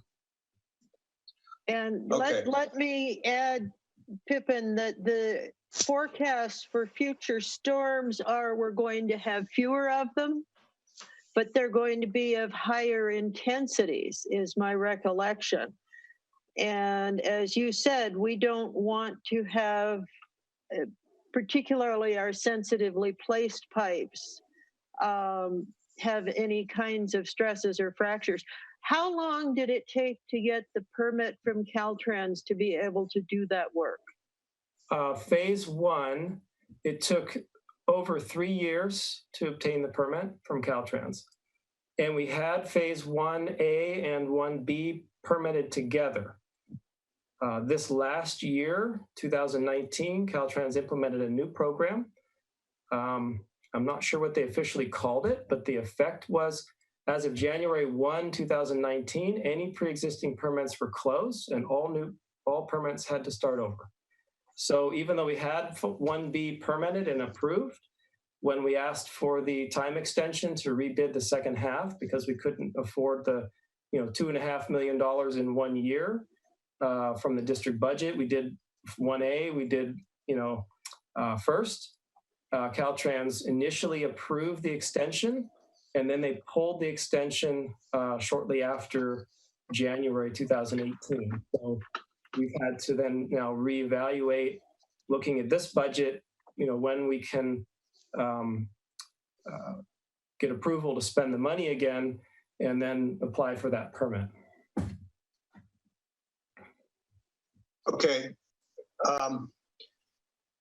Initially, in December 5th, 2019, there was a water capital need presented of $2,648,000, and it's now down to $1,108,000. So we shaved $1.5 million out. I guess the issue is, the question's going to be, why can't you delay the projects I mentioned? People are going to be asking that question because you already did delay $1.5 million out of the December request. Next question has to do with Sam's capital plans. And I talked to Kishan about those. They're at the bottom on page 53, 54 of his document. I'm reading fast here. In January 15th, the sewer rate study that was presented showed that Montara would pay approximately a 31% share of a bunch of SAM capital expenses. Some of the items were lettered in red. I'm gathering that those are mandated by a lawsuit or something. I don't know if you can't talk about this, but the share for Montara was $752,700 for the coming budget year. I can't find that $752,700 anywhere in the budget.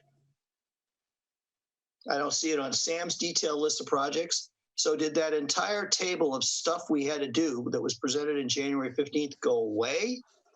Or did we forget to put it in Sam's budget and our budget? What's going on there? So I'm going to address the second part of the question. The a list of projects, Kishan is, I heard Kishan promise to send the list of projects out. And I'm happy to, relay it to you if doesn't have your email or anything like that. So the projects didn't disappear. They're in the SAM CIP. And the relationship between the Montara and the budget and the SAM budget is such that SAM integrates the infrastructure portion, the CIP, into their general budget. So the general budget at SAM contains these projects, and you see our line item for the general budget at 1.5 some million contains that share.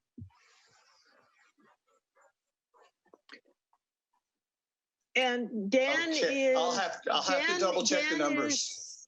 Dan is on this call still, but I would note that we're looking at around over the next, what will be an incredibly short amount of time, even though it's over the next decade or so, $40 million or more worth of work just to the SAM plant. Of which we will be responsible for a portion. So this is much like the digester. It's work that needs to get done in order for the plant to keep going. Dan, do you want to speak to that at all? All I can say, Catherine, is that SAM has deferred maintenance for decades on a lot of things, and the plant just needs a lot of work to bring it back to where it'll be able to serve the ratepayers for another 20, 30 years.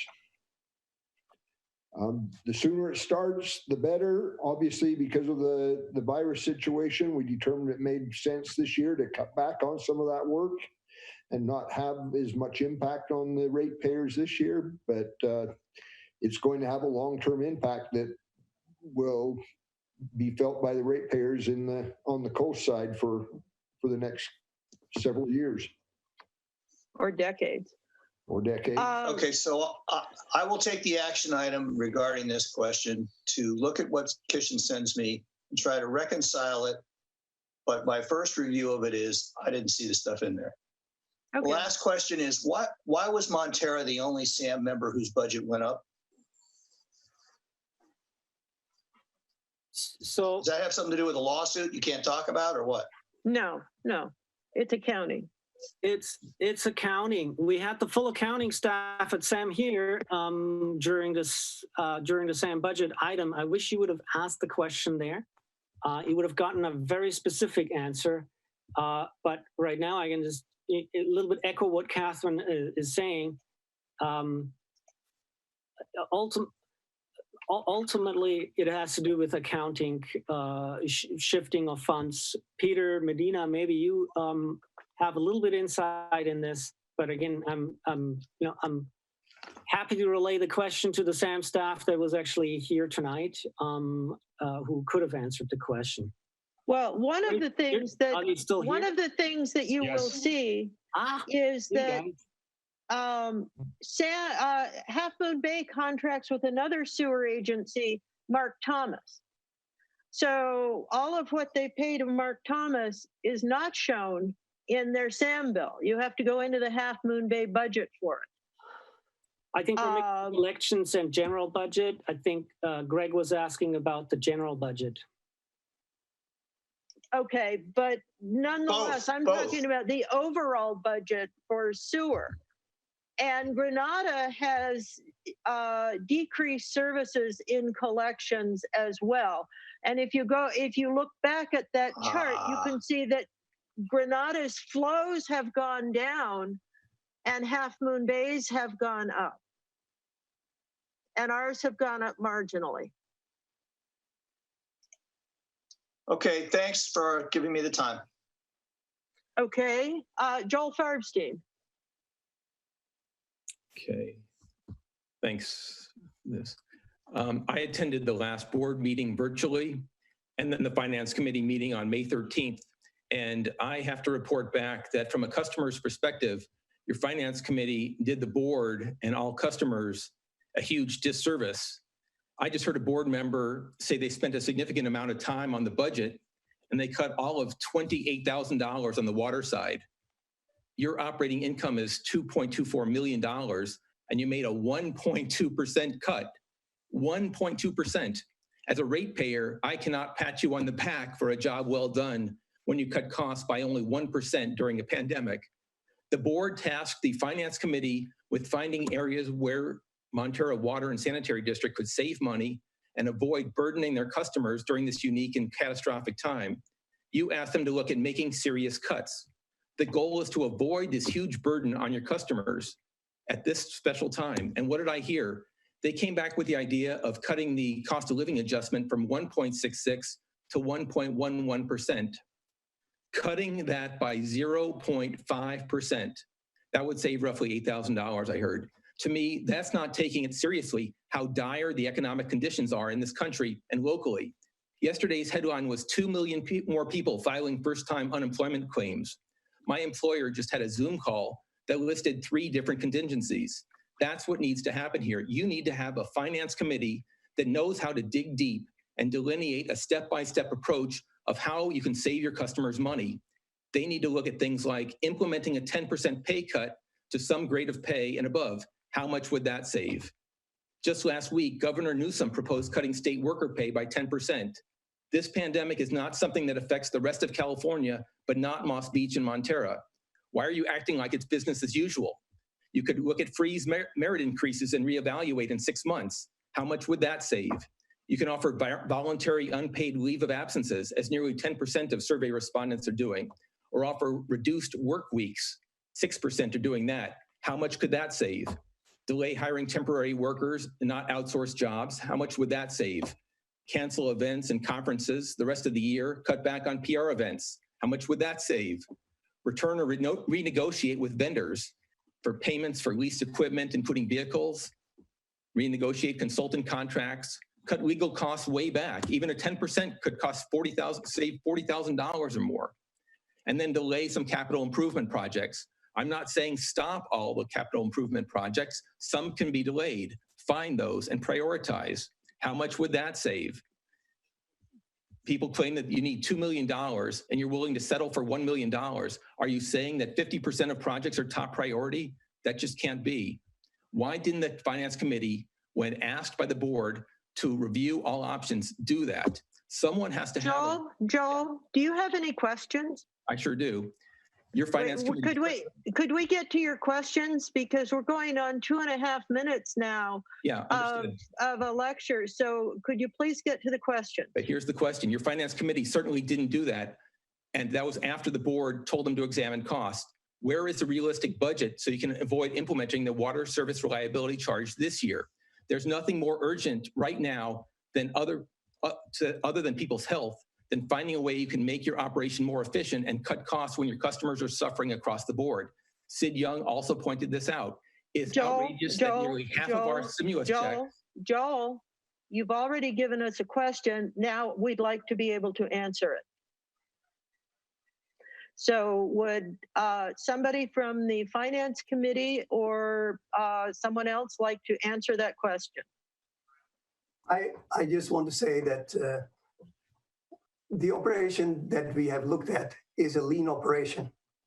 And the idea of cutting the wages of people who are on the front line, including joining together to clear sewage spills, rushing out for emergencies, does not justify us taking their salary away.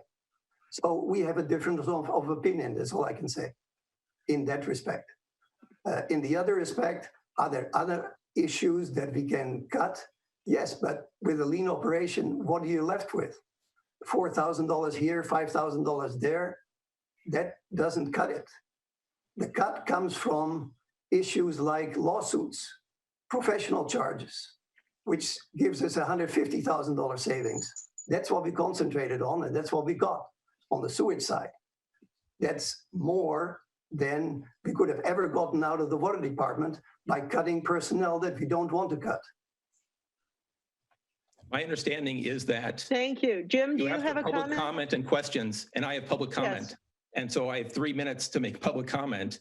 And so I believe that you need to hear this, because I'm a customer who's concerned that your finance committee is not looking at those $4,000 or $5,000 at a time or larger capital improvements. You know, and one other thing I'd like to correct is that you said, actually, you didn't say it, but after the SAM budget talk, Director Slater-Carter talked about consolidation and the small commercial base in Montara and Moss Beach, and she said we'd pay the same or more. It wouldn't be a blended rate. But if the water service reliability charge goes into effect, your customers would be paying way more on the water rate. Forget the blended rate. Our costs are going up a minimum of $558 a year. I think it's not realistic for you to say you can't look at that budget and find more than 1.2% to cut. Your Montara and Moss Beach neighbors need money for basic necessities. I urge you to reconsider approving that special charge. I do appreciate that Commissioner Boyd asked the question at the last board meeting about whether there's latitude to delay or reduce the amount collected. And there is some latitude. You can also wait a year if you make an honest attempt to cut the budget. So I ask you to make a serious attempt to cut costs, to revisit this again before June 4th, so you're not burdening your neighbors. Thank you. Thank you. I don't see any more hands up. Greg, is your hand raised again, or did it stay up?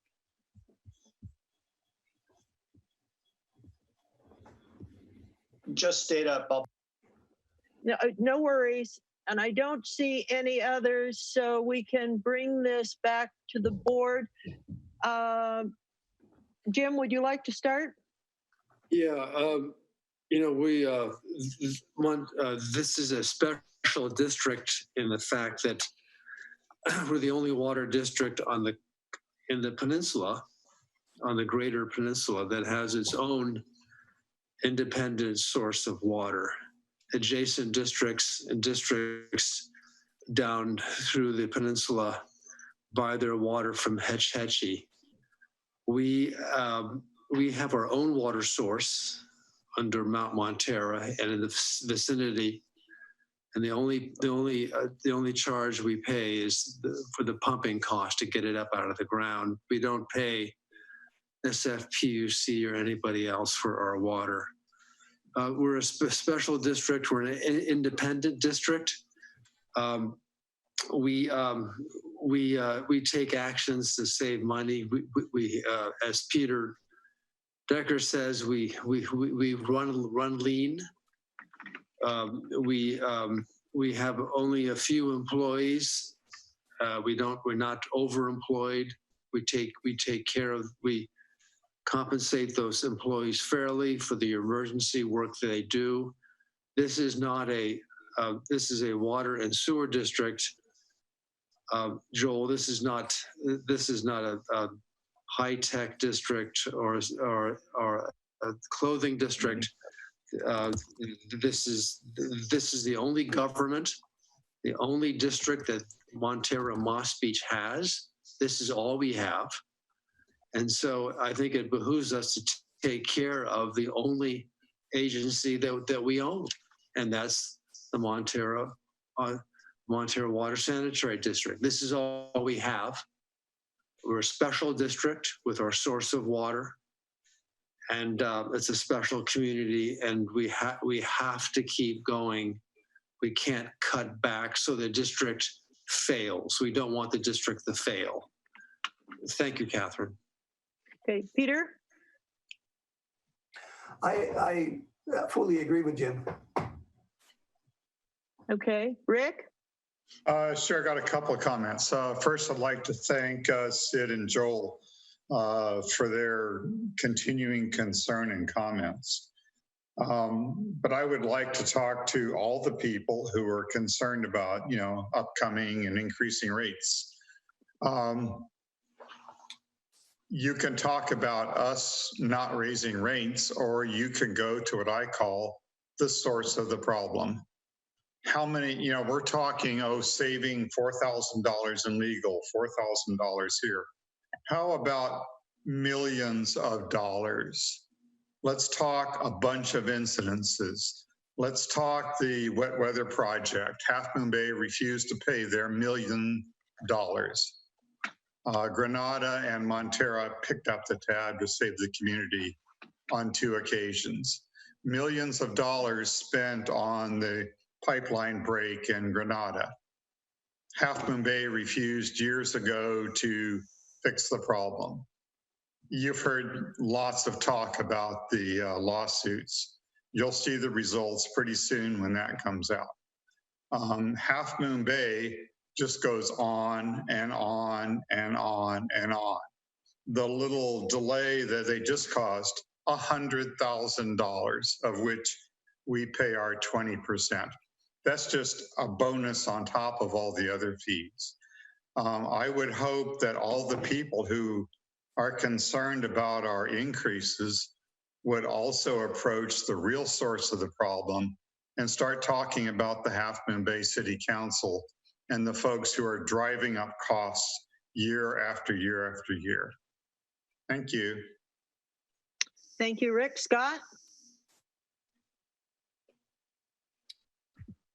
So, yeah, I joined with the rest of us, thanking Joel and Sid and others for attending and sharing their thoughts. I don't think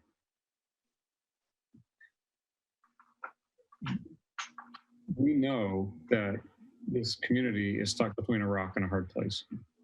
We talked last time about some of how we got to the place where the infrastructure is in such critical condition.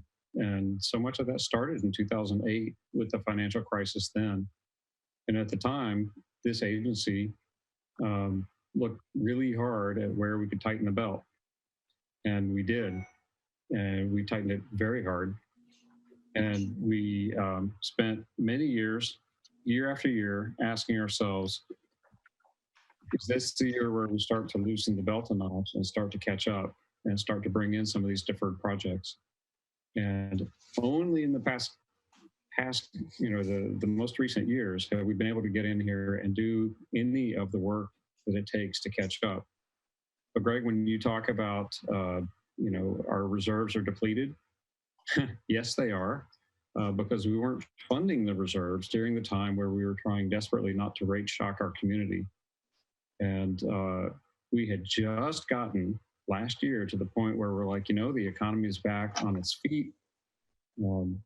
Not everybody's back on their feet, but the larger economy throughout our community is. And so we started our planning, and we started that planning early last year. I sent some folks on Nextdoor a list of the meetings that I found where we talked about all of this, and it was several meetings, I think 7 or more. Nobody saw COVID-19 coming to have the kind of impact that it's having on our community, and we're going to have to wrestle with that. But when we talk about, where is it that we can cut? I mean, Joel, you make some suggestions that in an ordinary situation might well be things that we could do. But renegotiating leases on vehicles, do we have any leases on vehicles? I don't think we do. Voluntary unpaid leave of absences for staff, we can't afford to have fewer staff. Every day, these folks are going out and checking every piece of our equipment. It's a very full schedule, and it has to happen. So we don't need people taking a leave of absence. In fact, it's a problem when we're a person short. Delaying the CIP, what you're seeing in the plan right now is we've already delayed it by applying a metric, a series of metrics against it, and saying, all right, we can't do the full set of what we know we need to do. So like in 2008 and 2009, let's pull the belt really tight and we get down to the projects that leave us with about $1 million. As we talk about, can we tighten the belt on those? No. We may be able to get, because of the current financial conditions, we may be able to get some construction firms and people selling pipe and such to offer some good rates in order to get the work. We saw that kind of thing happen during that last big downturn, and we took advantage of some of that by ordering more work and getting more done for the same or less money. So some of those opportunities may present as we go out to bid. I see Kevin looking eagerly at this topic. I see a little nodding. We don't know exactly what's going to happen, but this agency has regularly gone in and people like Pippin and Clemens and Peter and Tanya have all been keeping a sharp eye on where's the opportunity to come in and do more with less. Rick mentioned that we did some work, that Montara and Granada did some work to avoid sewer spills during large rain events by putting in some tanks in Granada. We were pretty far along on that project when Tanya came back to us and suggested changing out to a different kind of pipe for doing the storage of the wet weather water. And we were able to lower the cost and increase the storage and actually change a bit of the profile of the project, all for the good, because somebody was watching the bottom line on that and saw the opportunity and brought it back to us. And this was bringing it back to us at SAM, but the same kind of thing happens here. So I think we're going to have to be on the lookout for, making some careful judgments on how we time some of these things.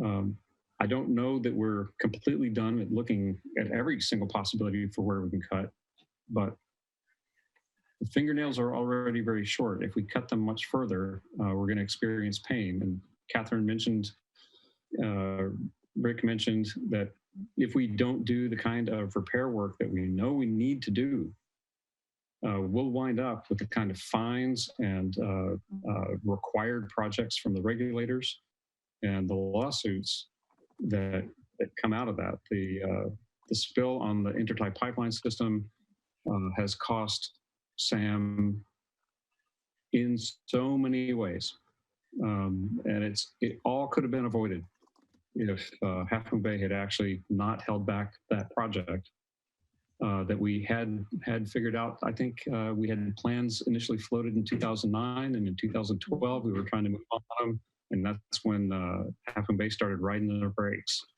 and that wound up costing us so much more than what it would have cost had we actually just done the project. So we know, I'll just go back. We know we're between a rock and a hard place. We're going to have to do what we can. And frankly, I appreciate the pressure from the public to get us to where we're really sure that we've done everything that we can do. So Joel, thank you for the list of suggestions. And I always welcome anyone to come in and look at the budget. Greg is one of the very few I know who's done it. When I say one of the very few, I think you're the only one who has done it on a volunteer basis. But we get good questions out of this, and sometimes maybe we'll get lucky and we'll find something that we overlooked. So I appreciate the participation, and we're going to just have to put our heads together and see what we can do that might be a little bit creative.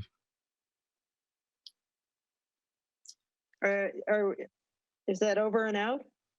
Yeah. Okay. Yeah, I want to thank Sid and Joel and everyone else who has commented, Lenny, and I'm looking at the names here. It is important, and we do ask ourselves these questions a lot. One question that I have written down and I'm concerned about is two of our biggest customers.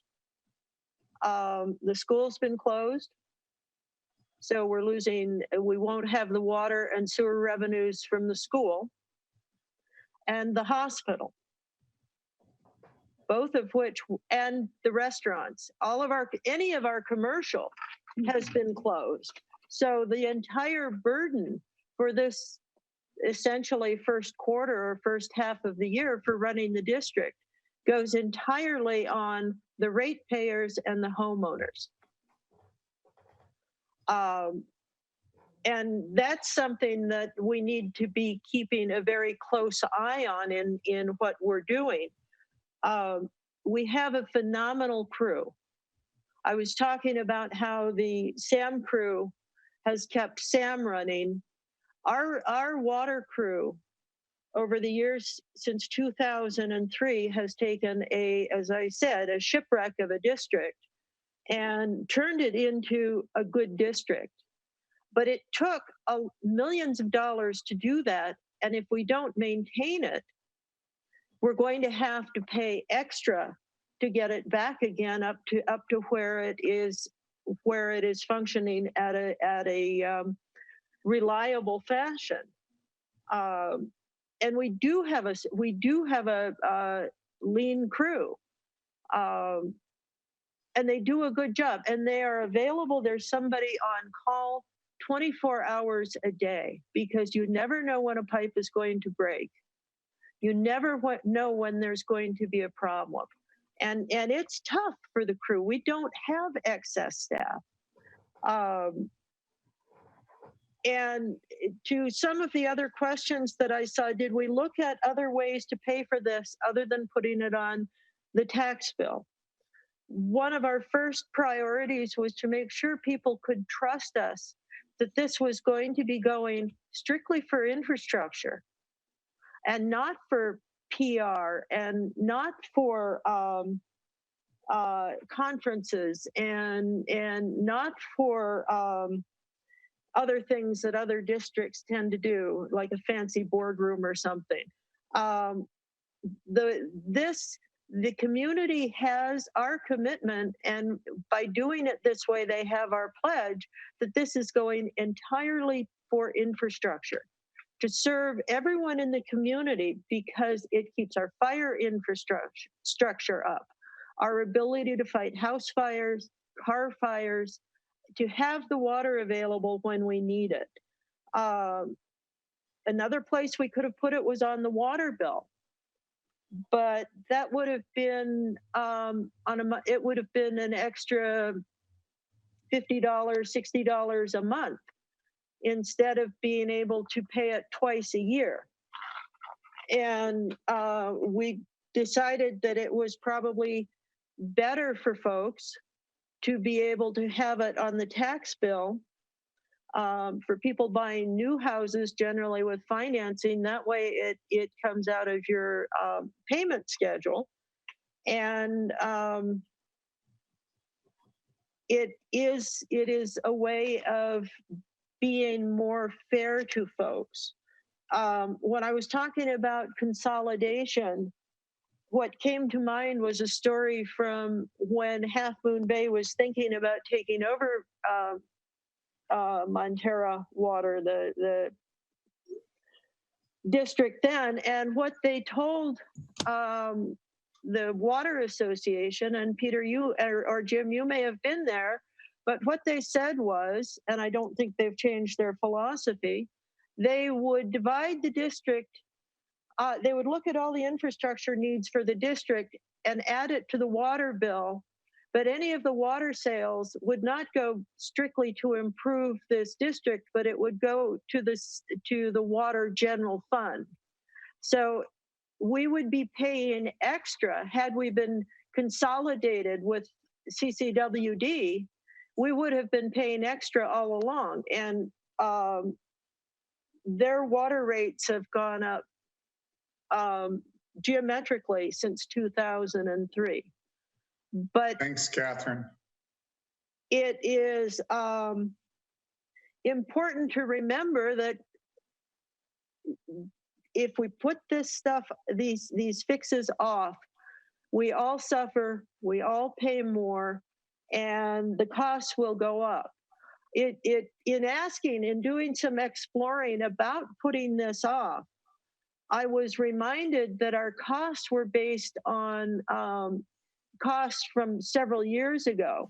If inflation is coming, we may be looking at even higher costs. So the $25,000, $35,000 that we've paid on this project already, if we don't go forward with the 218, we may as well just have thrown that money away. Instead, we will do well to go forward with it and to keep the system running and looking for efficiencies as we go along.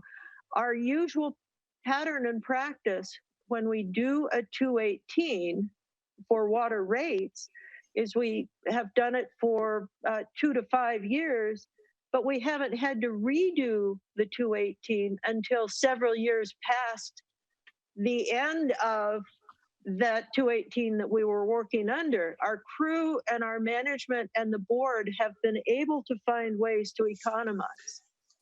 But we would be foolish to spend all of this money and do all of this analysis and all of this research and all of this, all of these calculations, and then find out we had undercalculated and have to spend that money again much sooner. I trust that this board and our crew and management and consultants will find ways to economize.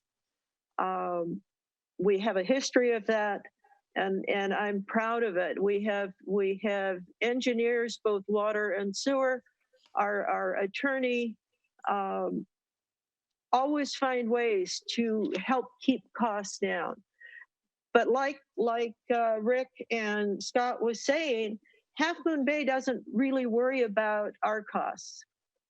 As a matter of fact, their typical attitude is to see what costs they can push off onto Grenada and onto Montara. We're talking about expanding the wet weather flow program or project. It was supposed to have done 2 years ago. Due to board maneuverings, it's taken us 2 years longer. The prices have gone up. The SAM board decided to withdraw the project and see if we can't get a reduction in the construction costs. But we already have an agreement with the Regional Water Quality Control Board. A settlement is based on this. And Half Moon Bay is saying, well, we'll just pay the $300,000 fine and not build the project. Excuse me, Madam Chair. I'm so sorry to interrupt. It's 10:30. I'm sorry. No.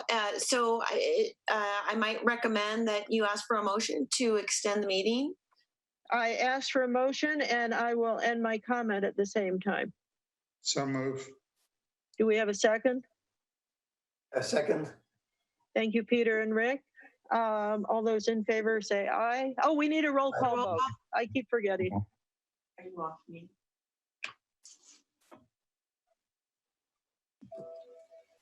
Director Boyd? Aye. Director Decker? Yes. Director Harvey? Aye. Director Loman? Yes. Director Slater Carter? Yes. And moving right along on the agenda then, I propose that we skip the reports. I don't think there's anything critical there. Do I hear any objection? I just have one quick LAFCO report that's actually relevant to us. We still have an agenda item to discuss. Oh, I'm sorry. You're right. Review and possible action concerning request of MWSD directors to forego pay during the COVID-19 shelter in place. Yeah, thank you, Catherine. So this request comes directly from the last meeting. Several board members asked for this to be up on the agenda tonight. I want to point something out that is not very well known in the community at all. The directors at Montara Water and Sanitary District are receiving $75 per meeting. That is the lowest compensation on the coast side. I'm pretty certain we won't find another agency on the peninsula or in the Bay Area with that low compensation. There were a couple of times where we discussed increasing the fees, and the directors always came back to the conclusion not to increase this fee. On top of that, the directors are entitled to receive the compensation for all meetings that they attend for the Montara Water and Sanitary District. What we're really seeing is that a lot of times the directors don't want to be compensated for meetings and prefer the compensation to be essentially only for board meetings, ad hoc meetings. So it's already a pretty minimal compensation, and now the board members, some board members asked for a discussion about potentially foregoing the director's compensation for some time. So recommendation is to discuss and direct us. My recommendation is that all directors forego the fee until the end of this year. I was going to suggest something. I wanted to add, it's not only the fee, we get no other compensation. We don't have health benefits. We don't have retirement benefits. We don't get taken out to lunch. It's, you know, yeah, it's committee meetings, and that's about it. So, Rick. Just a quick comment on that. I'm serving on the San Mateo committee of all special districts, and one time we just casually asked the question, not expecting the answer, which was, hey, how many of you special districts get full medical coverage? 80% of the districts at least present got full medical coverage for all their board members, for all the stuff they do. So I'm not tooting our horns, but there's a whole different world out there than the way the Montara board works here. As we've been told, we have a motion. Second. We have a second. We have 2 seconds, Rick and Scott. Roll call vote, please. Director Boyd? Aye. Director Decker? Aye. Director Harvey? Aye. Director Loman? Yes. Director Slater Carter? Aye. Okay, now we will go to the LAFCO meeting. Just a comment. We had a meeting yesterday. They passed a budget which went up a little bit because they have full-time employees and some stuff like that. But the interesting thing I thought was, and this is under the legislative report, there's a Senate Bill 1052 by Hertzberg, who set up LAFCO. He's going to delay this to next year, But the bill, and this is favored and supported by CalLAFCO, the bill would establish municipal wastewater agencies and would authorize the municipal wastewater agency, us, among other things, to enter into agreements with entitles responsible for stormwater management for the purpose of managing stormwater, dry weather runoff.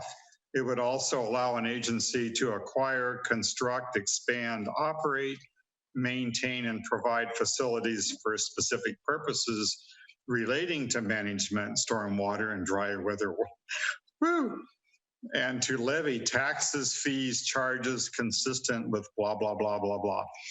The bill, this is probably going to be put off to next year, but this is a really interesting thing, I thought, because the county has always dealt with stormwater management, drains, all that kind of stuff.